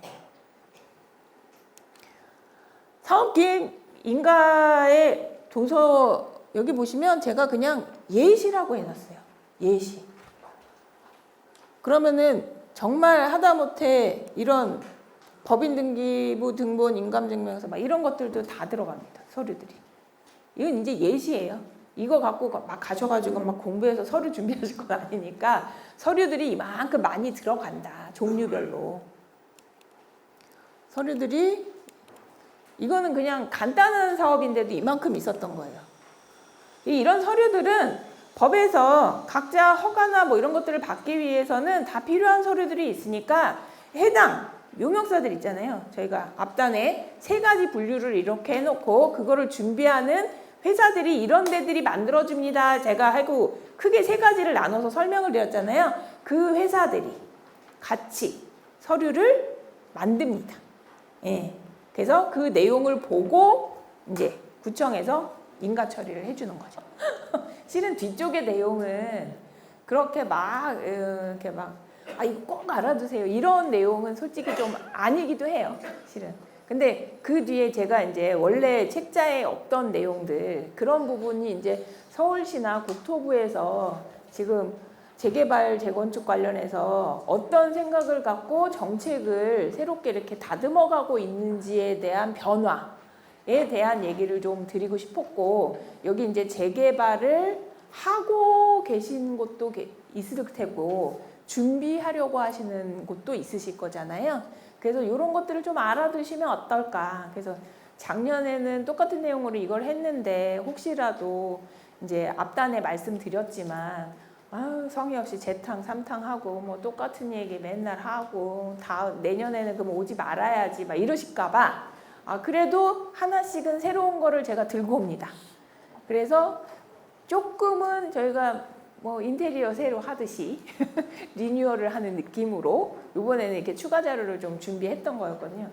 지금 아까 제가 한 45분쯤부터 휴식을 하자고 말씀을 드렸고 지금 55분 정도가 됐습니다. 그래서 중간에 좀 도망가신 주민분들이 계신 것 같아요. 이게 제 수업이 특히나 이게 주민분들이 막 신경 쓰셔가지고 뭐를 하시는 내용이라기보다는 저희랑 같이 일해주는 용역사들이 열심히 발로 뛰고 손으로 만들고 막 이렇게 해서 만들어내는 성과물을 구청에 이제 제출을 해서 허가나 이런 것들을 받는 거다 보니까 실은 이 내용을 보시면 관심이 1도 없어요. 근데 제가 이 수업을 하면서 뭐를 알려드리고 싶었냐면 내가 이 내용을 잘 모르다 보니까 하염없이 기다리는 것 같은 느낌 있잖아요. 언제 끝날지도 모르겠는데 조합에선 계속 접수를 했다 그러고 곧 끝날 거예요. 곧 끝날 거예요. 이런 얘기를 막 하십니다. 근데 밑도 끝도 없잖아요. 아, 대충 언제쯤 끝난다고. 근데 적어도 제가 이런 말씀을 좀 드리면 그래도 저런 과정들을 좀 많이 거치기 때문에 이게 좀 늦어지는구나. 그럼 하다못해 내가 이제 이렇게 강의도 받고 했으니까 조합에다가 전화해서 지금 어느 단계쯤에 가고 있어? 이렇게 아는 척도 할 수 있고 뭐 이런 게 있잖아요. 그러니까 이거를 알고 모르면 실은 그냥 내가 답이 없이 무한정 기다리는 것보다는 이런 과정을 거치고 있겠구나. 그러면은 앞으로 이 정도의 절차를 더 밟으면 좀 이때쯤이면 나오지 않을까? 이런 이제 생각을 하시면서 기다리실 수 있다. 라는 거를 알려드리는 거예요. 실은 뭐 이거 뭐 아셔가지고 뭐 서류를 이걸 만들 것도 아닌데 나는 잘 만들었는지 보고 동의를 내가 할지 말지의 의사결정을 잘 하시면 되는 거지 법률적으로 그들이 다 같이 일해주는 용역사에 있는 직원분들이 다 이거 잘 알아서 만들 건데 그게 문제가 있다고 뭐 저희가 그걸 갖고 뭐 흠찾기 막 이런 거를 하실 건 아니기 때문에 단지 강조하고 또 강조드리는 거는 사업시행계획인가. 저희가 앞단에 재개발을 시작을 해서 뭐 정비구역 지정하고 정비계획을 하고 추진위원 만들고 조합 설립한 다음에 각종 심의를 거쳐 이 사업시행인가까지 왔고 앞으로 관리처분을 하고 이주하고 철거하고 공사하고 준공하면 우리가 입주를 해서 등기를 받고 끝. 여기까지 가는데 여기까지만 해도 제가 21시고 몇 단계를 말씀을 드렸는데 그 하나하나를 다 뜯어보면 이런 세부적인 절차들이 또 무수히 많이 있더라. 이런 절차를 하기 위해서 상당히 많은 사람들의 발로 뛰는 일들이 있고 구청에서는 이런 것들을 이렇게까지 많이 봐야 한다. 그래서 시간이 좀 생각보다 많이 걸린다. 이거를 알려드리기 위한 수업입니다. 이거는 지금 이제 앞단에 했던 건 이제 이 사업 시행 계획인가라는 거는 저희 아파트를 어떻게 짓겠다, 우리 동네를 이렇게 만들겠다라고 하는 계획을 법적으로 하자가 없게끔 잘 해서 딱 허가 같은 걸 받는 거라 했잖아요. 그러면 우리가 새롭게 지을 이 동네에 대한 계획, 아파트를 어떻게 지을 건지 이거에 대해서 딱 완성을 시키는 거예요. 완성을 시키는 거. 그럼 이 완성의 단계에서 구청이 무슨 일을 하고 계시냐가 이겁니다. 사업시행계획인가라는 거를 할 때 어디 구청에서 조합이랑 설계사무소가 만들어 온 서류를 이렇게 딱 받으면 어디 뭐를 어떻게 잘 만드셨나 이거를 좀 봐야 되잖아요. 예. 그럼 뭘 보고 있느냐? 구청에서 제출한 서류를 우선 정비계획과의 정합 여부. 어렵습니다. 정비계획은 아까도 계속 말씀드렸죠. 언제 배우셨다? 첫 시간에 배우셨다. 기억이 가물가물해가지고 뭐 이게 막 이렇게 날까 말까한 그 기억을 잘 더듬어 보시면 정비계획이라는 거를 분명히 배우셨고요. 정비계획할 때 딱 떠오르는 게 뭐다? 용적률 싸움이다. 주민과 서울시에 용적률을 어떻게 하면 잘 받을 거고 서울시나 자치구에서는 그거를 절대 그냥 주진 않고 주거니 받거니 하는 게 있어야지 용적률을 주신다. 그러면은 어떻게 하면 이 아파트를 지을 때 용적률도 더 받고 그 다음에 용적률이 많이 받으려면 아파트도 좀 높게도 져야 되고 이런 것들에 대해서 처음에 정비계획에서 이렇게 범위, 가이드 같은 거 이렇게 정해 준단 말이죠. 여기는 최대 용적률을 315%까지만 지으세요. 280%까지만 지으세요 했는데 내가 290 몇 프로 짓고 막 350% 짓고 안 되잖아요. 그렇게 하고 있는지 안 하는지에 대해서 그 정비계획과 허가, 우리 사업시행계획인가 낸 게 맞는지를 확인하는 작업들을 하십니다. 네. 그 다음에 아까 우리 이렇게 막 설계를 막 이렇게 했어요.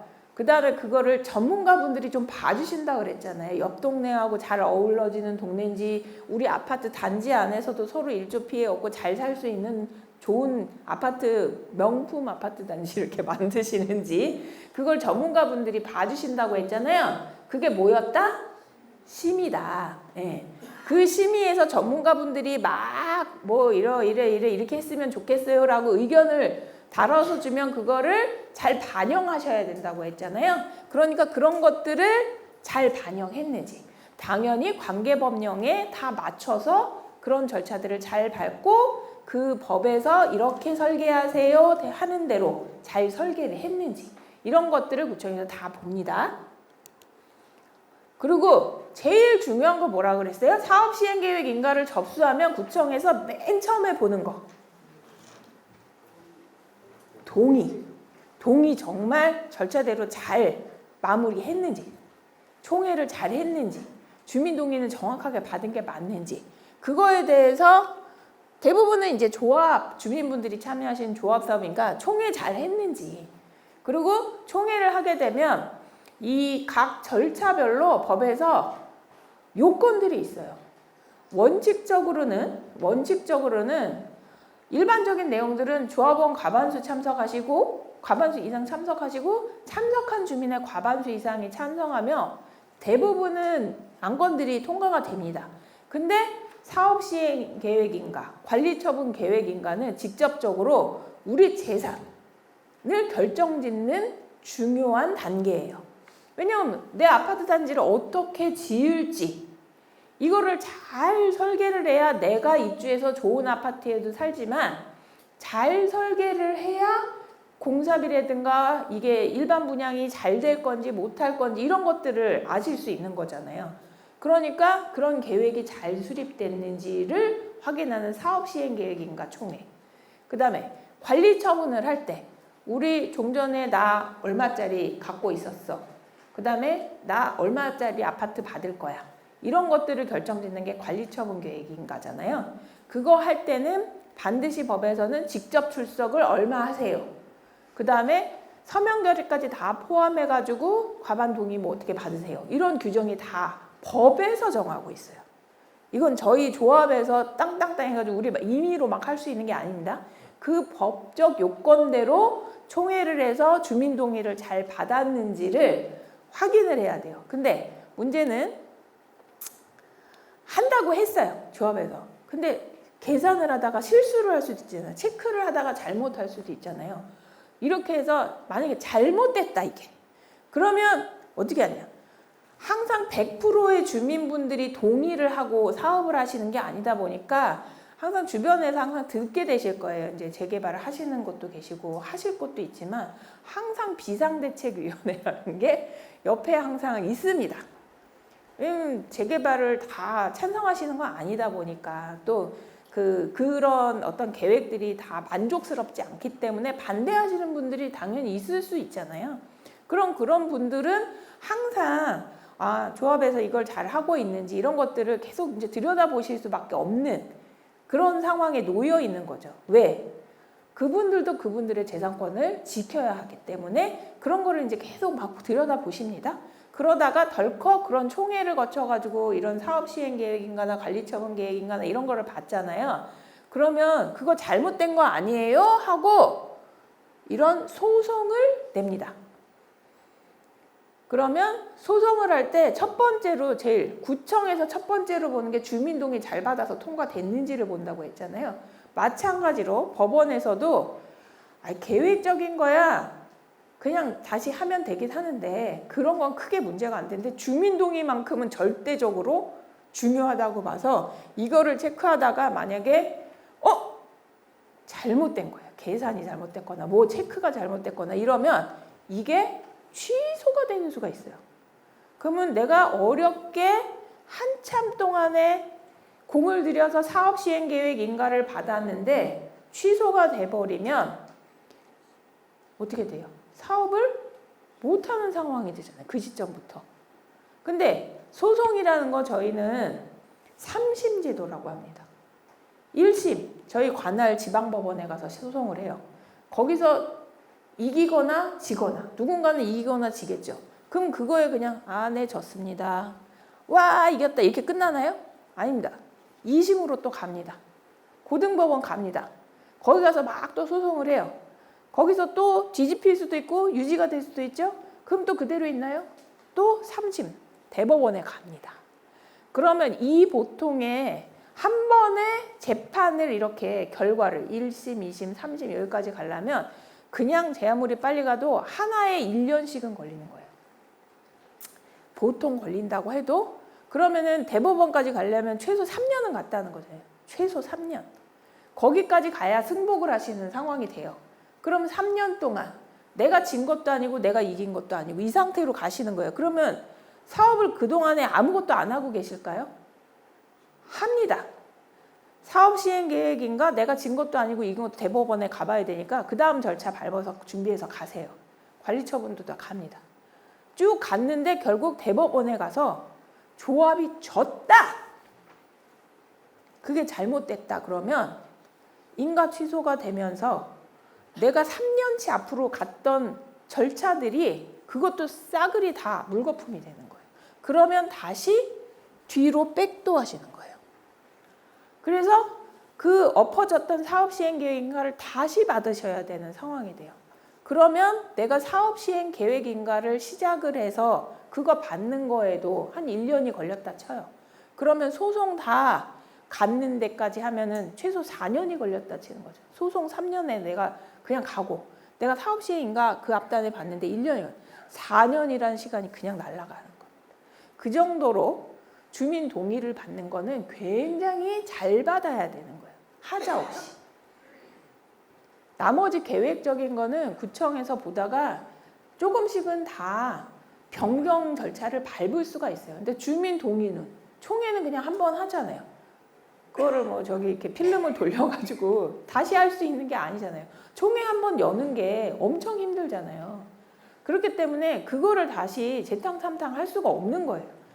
그래서 가장 사업시행 계획 인가를 하시면서 중요한 거는 주민 동의를 아주 철두철미하게 잘 받아야지 사업을 원만히 갈 수 있다. 이건 비단 사업시행 계획 인가뿐만이 아니라 관리처분 계획 인가도 마찬가지고 모든 절차에서 주민 동의를 받는 절차가 있다면 그것들은 다 포함이라고 보시면 됩니다. 저희가 첫 시간에 배웠던 정비구역 지정 정비계획 이때도 주민 동의 받으시잖아요. 그때는 어떻게 해요? 그때는 조합이 처음에 안 생겼을 때잖아요. 그러면 어떻게 해요? 동의서 이렇게 받으세요. 동의서. 그 동의서 잘못 작성했다. 그러면 그거 나중에 그거 찾아내서 소송하시는 경우도 있어요. 그럼 어떻게 되겠어요? 완전 초창기로 그냥 가시는 거예요. 근데 예전에는 사업이 보통 사업시행계획인가 이때부터 소송들이 많이 일어났었거든요. 실은 사업시행계획인가 취소 소송 들어오고 관리처분하면 관리처분. 근데 요즘은 아예 사업을 못 가게 없겠다. 그리고 공고들을 이렇게 많이 하시잖아요. 그러니까 준비가 많이 되어 계신 분들이 엄청 주민분들이 많으세요. 그러다 보니까 동의받는 족족이 그거를 이제 다 들여다보시면서 하시는 경우도 있어요. 그러니까 주민분들 입장에서는 추진을 하시고자 하시는 분들 입장에서도 동의서를 잘 받아야 되고 주민, 내가 찬성을 하든 반대를 하던 간에 이 동의서 작성을 하거나 이런 것들은 법적 양식이 있으면 법적 양식에 내가 잘 작성하고 있는지. 왜냐하면 그거에 따라서 내가 찬성을 하시는 분 입장에서는 내가 동의서 아무 생각 없이 이렇게 썼는데 법률적으로 문제가 있는 동의서를 만든 거예요, 내가. 나는 근데 동의했잖아요. 근데 그게 엎어지면 안 되잖아요. 그러니까 이런 교육을 이렇게 참여해서 받으시고 나면 그런 것들을 다 내 재산권을 위해서 내가 이걸 하지 뭐 다른 뭐 누구 돈 벌게 해주려고 하시는 거 아니잖아요. 그러니까 그런 거 하나하나도 꼼꼼하게 좀 보시는 게 좋겠다. 예. 그러니까 이게 사업시행계획 인가라면 사실은 제가 앞단에 막 했던 내용은 별로 안 들어오세요. 이런 게 잘 들어오시는 거지 실은. 그리고 기타 등등 이런 것들을 하는데 제가 여기서 있는 거 보시면은 측량 얘기가들이 좀 이렇게 있어요. 측량. 재건축을 하는 경우에는 그런 경우가 별로 없기는 합니다. 예. 이미 한번 아파트를 지었던 데를 재건축을 하는 경우이기 때문에 별로 없기는 해요. 이런 경우가. 근데 재개발하는 동네일 경우에는 동네가 상당히 오래된 동네일 거 아니에요. 왜냐하면 기본적으로 재개발을 할 때는 노후도라는 걸 따진다 그랬잖아요. 이 노후도가 뭐예요? 건물이 얼마나 낡았는지를 보는 거잖아요. 그럼 기본적으로 막 30년, 50년씩 막 이런 대신 건물들이 상당 부분 있어요. 물론 신축한 건물들도 있기는 하지만, 그럼 그 정도의 건물이 됐다는 건 굉장히 오래전에 건물을 지은 거잖아요. 그러면 저희 생각하실 때 옛날에 기억이 나시는 분들도 계세요. 집 짓는다 그러면 그 이렇게 실 같은 거를 이렇게 검정색 먹을 먹인 걸 갖고 퉁 튕기고 이러는 거를 좀 보셨을 거예요. 옛날에 집 지을 때. 그게 측량을 예전엔 그렇게 했어요. 근데 요즘에 어디 이렇게 길을 걸어가시다가도 보면 뭔가 이렇게 이런 거를 이렇게 하고서 이렇게 막 저 반대편에 이런 뭘 들고 있고요. 뭘 이렇게 카메라 같은 걸 이렇게 보면서 막 뭘 하고 있는 사람들을 보실 수 있어요. 가끔 도로에도 있고 뭐 이런 게 있습니다. 그게 바로 측량하는 거예요. 측량. 그게 뭐냐면 레이저를 팍 쏴가지고 그 레이저를 갖고 측량을 하는 거라서 굉장히 측량이 정교하게 됩니다. 그리고 저희 핸드폰에 기본적으로 장착되어 있는 거 있어요. 내 위치를 항상 추적하고 있죠. GPS. 그런 거를 통해서 측량 기술이 오차가 없어요. 요즘에. 그러니까 옛날에 이렇게 먹물로 해가지고 팍 튀기던 그때하고 비교하면 측량의 이 기술 정도가 너무 차이가 나서 30년, 50년 전에 막 내가 집을 졌다. 그러면 오차가 있어요. 오차가. 그래서 내가 내 땅이 30평인 줄 알고 있었는데 실은 건물이 30평 안에 건물이 앉아있고 내 앞에 있는 도로를 먹었다. 건물이. 그러면 내가 도로를 나도 모르는 사이에 도로를 점용하고 있었다. 라고 법에서 표현을 합니다. 그러면 그 점용한 면적에 대해서는 민법에서 인정을 해주는 게 있어요. 굉장히 오랫동안 내가 의도적인 게 아니고 옛날에 막 이런저런 사유들이 있어서 난 몰랐는데 점용을 하고 있었다? 그럼 구청에서 점용 사실을 알게 되면 어떻게 해요? 점용료를 이렇게 부과하는 경우도 있고요. 모르고 넘어가시는 경우도 있어요. 근데 이럴 때 뭔가 점용에 대한 것들을 측량을 해서 그 점용한 면적을 제가 우선 살 수도 있어요. 재개발을 하는 경우에. 네. 그 점유자가 우선적으로 그 땅을 사실 수가 있어요. 도로도 나중에 재개발을 하시면서. 그리고 우리가 정비구역을 처음에 이렇게 정하신다 그랬잖아요. 범위를 이렇게 정해야 될 거 아니에요. 이만큼 재개발을 한다, 재건축을 한다. 그러면은 그 면적 있잖아요. 우리 정비구역이 이만큼의 면적이 얼마다. 그거를 어떻게 확인을 할 수 있을까요? 처음에는 측량을 할 수가 없어요. 돈을 낼 사람이 없거든요. 왜냐면 정비구역이 지정이 돼야 조합을 만드는데 그래야지 그 측량을 누군가가 주도해서 할 수 있는데 그 시점에는 없어요. 처음에 정비구역 할 때. 그러면 면적을 어떻게 확인하냐면 이만큼 구역을 정했으면 거기에 각 필지들이 이렇게 있잖아요. 내가 갖고 있는 땅들이 있으면 그 면적을 뭘로 확인하세요? 내 땅의 면적을 뭘로 확인하세요? 확인할 수 있는 게 두 개가 있죠. 저희 보통 토지대장이라는 거 있잖아요. 거기에 보면 이렇게 주소가 나오고 거기에 이렇게 해가지고 여기 대지고 여기 면적이 얼마입니다 이렇게 나오잖아요. 그거 다 합치면은 이 구역의 면적이 얼마다 이렇게 나오는 거예요. 근데 그거는 초기 때니까 그걸로 확인을 하고 나중에 사업시행 계획인가를 이렇게 받으면 그걸 이제 확인하는 절차들이 있어야 되는 거죠. 왜냐하면 그걸 측량을 예전에는 대충 했기 때문에 내 땅이 처음에는 27평인 줄 알았는데 26평이 되는 경우도 있고 나는 30평인 줄 알았는데 32평이 되는 경우도 있고 막 이렇단 말이에요. 그러니까 실제로 이렇게 측량해서 전체 정비구역의 면적을 다시 다 체크를 해보면 실은 서류상에 있는 다 더한 면적이랑 차이가 발생하는 거예요. 그러면 내가 나중에 이걸 집을 지려고 허가를 받잖아요. 근데 알고 봤더니 면적도 달라. 이 땅의 면적이 다르면 뭐가 확 바뀔까요? 정비계획할 때 팍 떠오르는 거. 용적률. 용적률이라는 거가 뭔지는 아시죠? 네.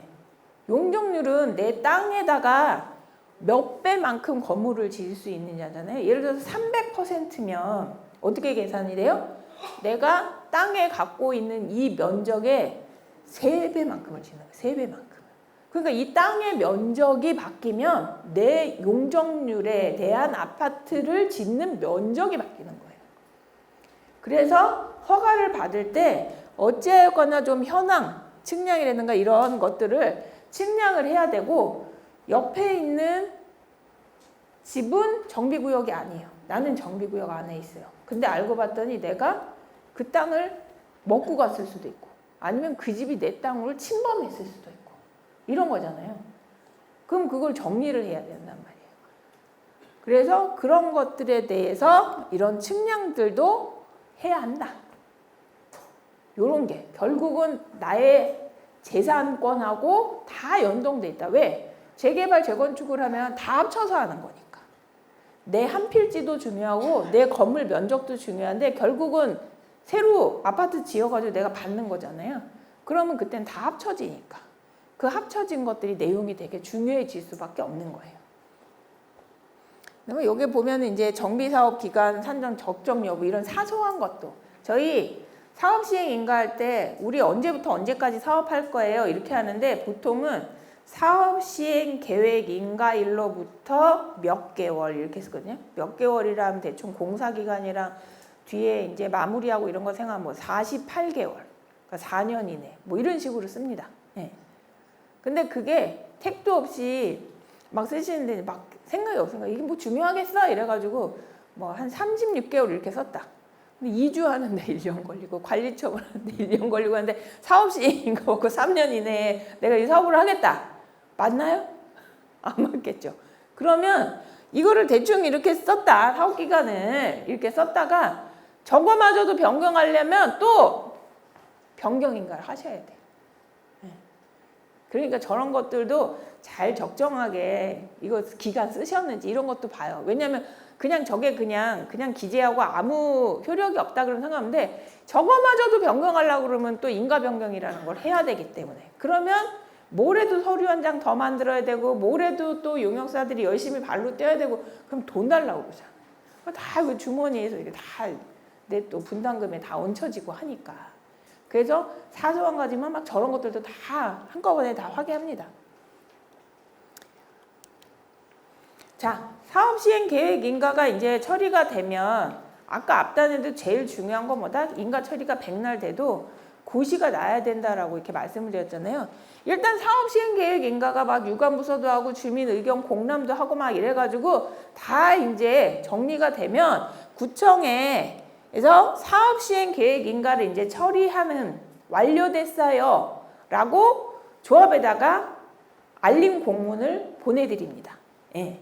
알림 공문을 만드는데 이렇게 처리 알림 공문도 보내고요. 저희가 인가를 신청할 때 신청서도 있어요. 저희 하다못해 동주민센터 해가지고 뭐 서류 발급할 때 뭐 이렇게 작성하는 서류도 있잖아요. 그게 신청서잖아요.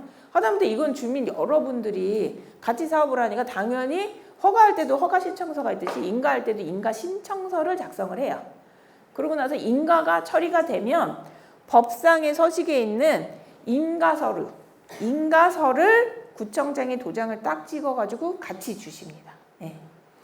그리고 여기 인가 조건이라는 건 아까 최소 40곡 정도에서 60곡 넘게도 관련 기관에 전기, 뭐 통신, 도시가스, 기타 등등 이런 걸 다 기관한테 맡겨가지고 다 검토를 받는다 그랬잖아요. 그럼 거기에서 앞으로 이거 설계는 이렇게 잘 하셨는데 이런 것들은 나중에 다 추가적으로 뭘 하세요? 공사할 때는 이런 걸 주의하세요? 이런 것들에 대해서 막 이렇게 서류를 주거든요. 같이.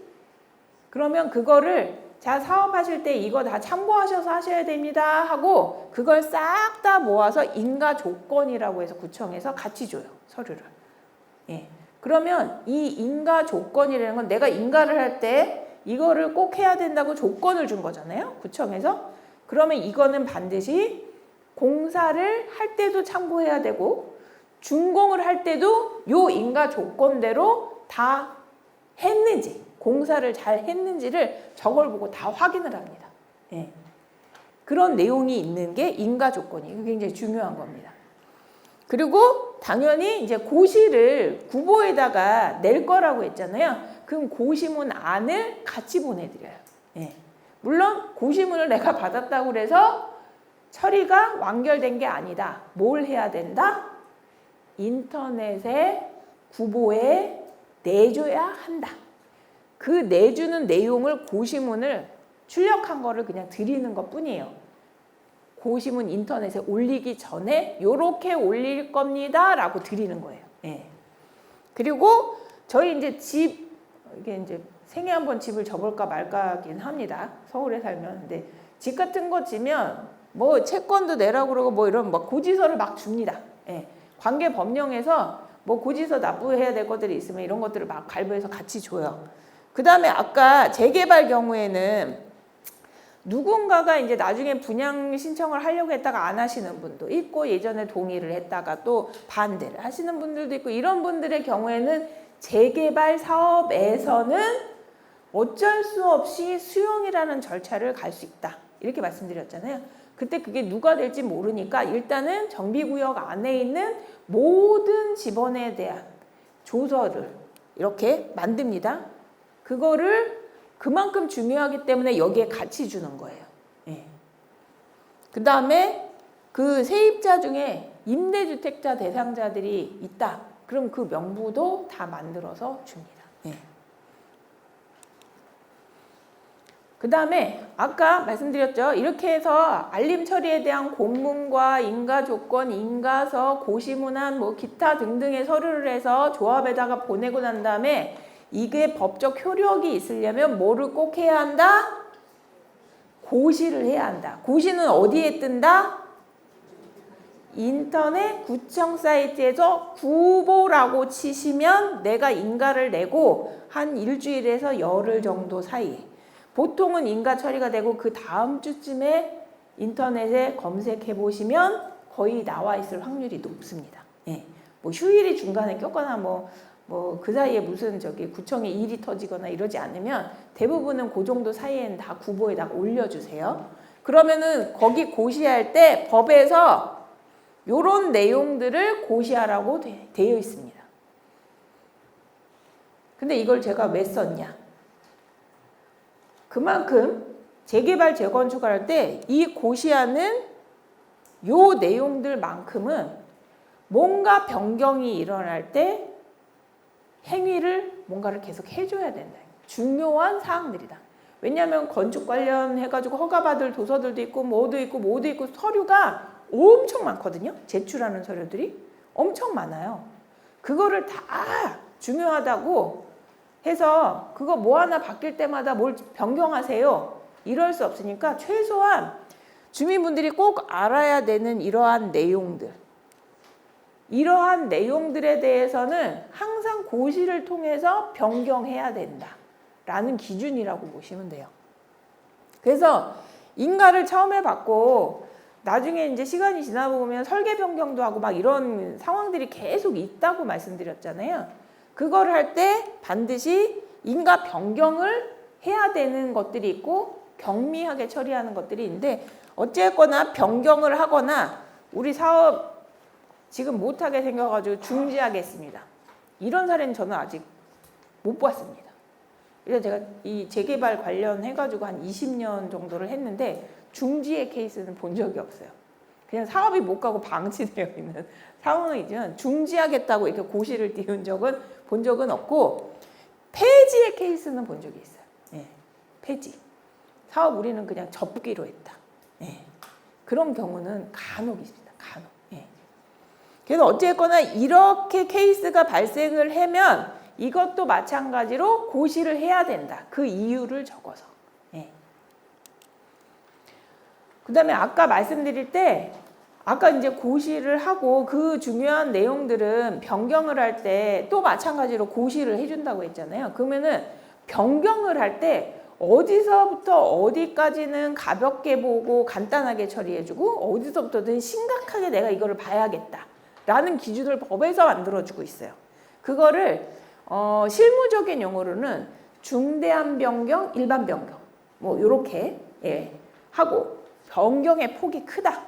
중요한 내용을 변경하게 된다. 그러면 중대한 변경이라 하거나 아니면 일반 변경이라고 이렇게 실무적으로 용어를 쓰고요. 그 다음에 그 이외에 좀 경미하다. 그러면 법에서 이렇게 경미한 변경이라고 요렇게 정해져 있습니다. 요거에 해당하면 경미한 변경이어서 총회 없이 진행이 가능합니다. 이 얘기는 주민의 어떤 권리를 현격하게 침해하는 범위는 아니다 라고 법에서 판단을 내리고 있다는 겁니다. 근데 이런 내용들을 요런 내용이 있다라는 건 좀 알아주셔야 되는 게 간혹 가다가 경미한 변경을 원래는 있을 때 요 범위 안에 있으면 해야 되잖아요. 근데 이제 이거를 계속 바꾸면 일단 뭐가 들어요? 돈이 들어요. 그러니까 이거 이제 처음에 요 정도는 경미하니까 일단 두고 나중에 뭐 할 때 한꺼번에 해야지. 이렇게 모으다가 보면 어떻게 된다? 이게 중대한 병이에요. 그러면 그때 가가지고 하나하나 봤을 때는 경미했다고 생각했는데 돈이 없다고 이거를 차일피일 미루고 이러시다가 이게 한꺼번에 누적이 돼가지고 중대한 변경이 되면 막 총회도 해야 되고 뭐 정직의 절차는 다 밟아야 되고 하니까 돈이 더 들 수도 있다. 그래서 어쨌거나 여기는 예비적으로 조합에서 일을 하실 수도 있고 아니면 뭔가를 이렇게 적극적으로 관심을 갖고 계시는 분들이기 때문에 여기 와 계시잖아요. 그러니까 이런 것들이 법에서는 경미하다고 이렇게 정해져 있는데 이게 누적이 되면 경미한 게 누적이 되면 경미하지 않다. 그러면 더 변경할 때 기간도 많이 들고 돈도 더 많이 들고 이럴 수도 있다. 이런 거를 알아두시면 좋겠습니다. 강의는 여기까지입니다. 지금 뭐 어려운 허가부터 이런 거 있는데 일어나시면 안 되는데 뒤에 또 있는데 네. 자, 뒤에 있는 내용들은 일단 서울시에서 저기 보시면 6월 5일자 5월 30일자 3월 19일자에서 정비사업과 관련된 제도 서울시에서 이렇게 운영하겠다라고 해가지고 대책을 발표한 것들이에요. 그 중에서 좀 민감하게 생각하실 수 있는 부분을 제가 추스려 온 거거든요. 3월 19일자에 보시면 조합 시공사 간 갈등, 모 갈등, 공사비 갈등이 요즘 말도 못해요. 많이 들으시죠? 공사비 너무 올라가지고 미치겠다고. 분담금 내가 막 몇 배 지금 올라가게 생겨 나 입주도 못하겠고 이거 재개발해야 되나 말아야 되나 어떻게 할지 모르겠어요. 근데 공사비가 왜 늘었는지를 잘 모르시는 거죠. 주민분들이. 그래서 막 총회 통과도 못하고 막 지지고 볶고 이렇게 싸웁니다. 그래서 서울시에서는 이거를 전문가들을 파견을 해주세요. 그러면 시공사는 왜 그렇게 공사비를 올려달라 하는지 조합에서는 왜 못 올려주는지에 대한 중재자로서 가운데서 얘기를 다 듣습니다. 그래서 그거를 좀 정리를 해보는 거예요. 왜냐하면 주민분들하고 시공사에게 마찰이 한번 생기시면 하루 이틀 대화에서 생긴 마찰이 아니에요. 다 내막을 들어오면 이유는 있어요. 근데 객관적일 수 없어요. 당사자기 때문에. 그러니까 전혀 상관이 없는 서울시의 전문가, 전혀 재산에 관련이 없죠. 그분들은. 그래서 얘기를 듣고 갈등을 조정을 해주는 역할들을 많이 하고 계세요. 근데 그게 100% 다 해결이 되지는 않지만 어찌하였거나 객관적인 얘기를 듣다 보면 그래도 간극을 좁혀가면서 뭔가 해결을 할 수 있는 기회를 가져가실 수 있다. 그래서 이런 갈등을 최소화하기 위해서 서울시에서는 코디네이터, 저도 코디네이터입니다. 아까 소개해드렸죠. 코디네이터 전문가들이 가서 중재도 해주시고, 그 다음에 정비사업이 표준 공사 계약서를 새로 만들었어요. 예전에도 무슨 계약서들이 있기는 했는데요. 최근 들어서 이렇게 막 분쟁이 심해지고, 그 다음에 제일 중요한 게 하나 있어요. 예전에는 조합이 언제 시공사를 선정했냐면, 좀 전에 저희가 수업했던 사업시행계획인가, 그게 뭐냐, 저희 아파트 어떻게 지을 거라고, 공사 어떻게 할 거라고 도면을 확정했잖아요. 그걸 갖고 공사비 내역을 뽑아오라고 그랬단 말이에요. 그 금액을 보고, 아, 내가 허가를 이렇게 받았으니까 공사비 이 정도 들어, 그걸 보고 시공사를 선정을 하셨어요. 근데 지금 조합 설립하고 나서 이 사업시행인가 안 가고 앞단에 시공사를 선정해요. 그럼 도면이 별로 없잖아요. 그러니까 공사비를 세부적으로 검토를 못한 상태에서 시공사를 선정하세요. 물론 이유가 있어요. 조합이 운영비도 없고 용역비 줄 돈도 없고 하니까 시공사에 좀 도움을 받고자 이렇게 진행은 하게 되는데, 어찌하거나 이것 때문에 공사비 갈등이 더 심해질 수 있다. 그래서 그걸 고려해서 정비사업 표준공사 계약서를 마련을 해서 배포를 하고 있습니다. 그래서 계약을 할 때 이 표준 계약서를 보고 그걸 기준으로 계약서를 협의하면서 이제 만드는 과정을 거치시게 돼요. 5월 30일자에 나온 대책은 어찌하였거나 여기 보시면 눈에 들어오세요. 사업성 보정계수 도입. 이게 뭐냐면 서대문만 해도 이 산 등성에 이렇게 재개발 현장들이 좀 많이 있어요. 그러면 상대적으로 평지에서 아파트를 짓는 것보다 규제들을 많이 받으실 수밖에 없어요. 예. 높이 못 짓게 한다거나 막 넓게 못 짓게 한다거나 뭐 이런 제약들이 막 걸리거든요. 그러면 당장 사업성이 떨어지고, 그러면 주민분들이 돈을 많이 내야 되는 상황이 되니까 재개발이 못한다, 이런 결론에 도달하시는 경우들이 많이 있었던 거예요. 그래서 그런 땅들은 실은 내가 그렇게 만들어서 갖고 있는 땅이 아니시잖아요. 내가 여기서 살다 보니까 예전엔 좋았는데 지금은 산등성이 돼서 아파트를 짓기가 조금 어려워졌다. 그러니까 그거를 감안을 해주겠다. 그래서 그냥 아파트를 조금 전문가들 보내는 이렇게 뒤에 산도 있고 뭐 앞에 강도 있고 뭐 이러면 그거에 조화롭게 이렇게 재개발 재건축을 하시는 대신에 사업성이 그러면 떨어질 수 있으니 그거를 보정할 수 있게끔 용적률을 조금 조정해 줄 수 있는 그런 것들을 도입하고 있다. 예. 그래서 예전하고 좀 다르게 내가 용적률을 이만큼, 높이를 이만큼 부르짖지 않아도 약간은 뭔가를 보정할 수 있는 방법을 고민해서 도입을 하고 있다. 예, 이겁니다. 그리고 최근에 나온 거. 이거는 최근에 이제 이런저런 해가지고 투기 세력들이 많이 들어온다. 아까 이제 처음에 청장님도 말씀하셨죠. 재개발을 하면 원래 원주민들이 힘을 합쳐서 우리 동네 낡은 동네였는데 좀 새롭게 이제 탈바꿈해서 잘 사는 동네, 이렇게 좋은 동네 만들자 이거잖아요. 근데 외부에서 막 물론 이제 좋은 아파트 되니까 이제 가치도 올라가고 이러니까 자기도 거기 이제 살고 싶고 사고 싶고 이래가지고 이제 투기 세력이 들어오면 문제는 집가가 상승하고 원주민들이 피해를 보는 상황들이 많이 연출이 됩니다. 그래서 그것들을 누가 먼저 아냐? 주민분들이 먼저 아시게 돼 있어요. 예. 동의를 받다 보면 아실 수밖에 없어요. 땅 주인 바뀌었다고 다 아시잖아요. 내 옆집이 거래가 됐다는 거. 그러면 반대가 이제 많아질 수밖에 없는 상황이 되는 거예요. 왜냐하면 대부분이 그런 그 투기 세력이라고 하시는 분들이 주로 사는 거 단독주택을 살까요? 아닙니다. 빌라 이런 걸 사죠. 지분은 적은데 빌라, 원래 그 빌라 갖고 있던 거 그 지분 갖고 분담금 내서 나 아파트 갖겠다는 생각으로 접근을 하시게 되잖아요, 보통은. 그럼 원주민들은 상대적으로 피해를 보실 수밖에 없는 상황이 돼요. 관리 처분으로 가게 되면. 그래서 이렇게 지분 쪼개기, 갭 투자 이런 걸로 해서 투기 세력이 들어와서 사업장을 혼탁하게 만드는 데들이 많이 생겼다. 그 지역이 원주민한테 피해를 많이 보게 됐다. 근데 주로 그런 분들이 재개발을 막 하자고 와서 이제 하시는 거죠. 내가 투자를 한 게 있으니까. 그런 경우에는 실태조사, 현장에 나갑니다. 그리고 재개발을 하려고 하면은 후보지 선정이라는 걸 먼저 해야 되거든요. 주민분 30% 최소 동의를 받아서. 근데 30%에서 후보지 선정을 하면 서울시에서 나간다는 거예요. 투기하고 있나? 어쨌나? 주민분들한테 피해를 주나? 이런 데들은 재개발할 때 선정을 유보하시거나 선정을 안 할 수도 있는 거예요. 왜냐하면 원주민을 좀 더 보호해서 조금 원주민들은 사는 거 조금 더 참을 수 있지만 갭 투자하시는 분들은 못 참을 수도 있거든.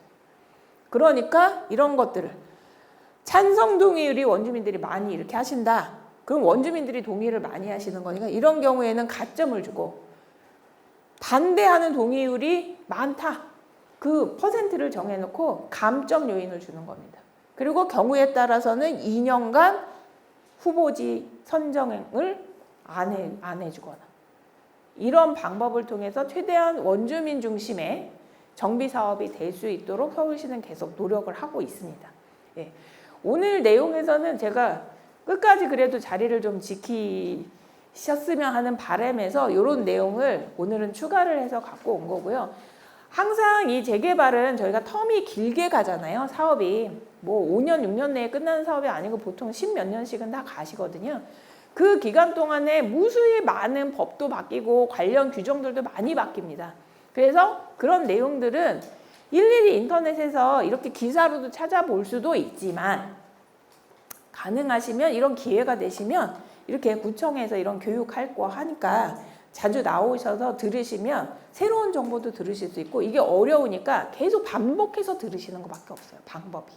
작년에 듣고 올해 오면 똑같은 내용도 있어서 반복적인 얘기를 듣기도 하지만 또 이렇게 새로운 얘기들도 있고 그래야지 이게 너무나도 어려운 법률 용어이기 때문에 집에서 막 아무리 유튜브 보시고 이래도 유튜브 하시는 분도 용어가 어려워요. 실은 저도 한번 봤거든요.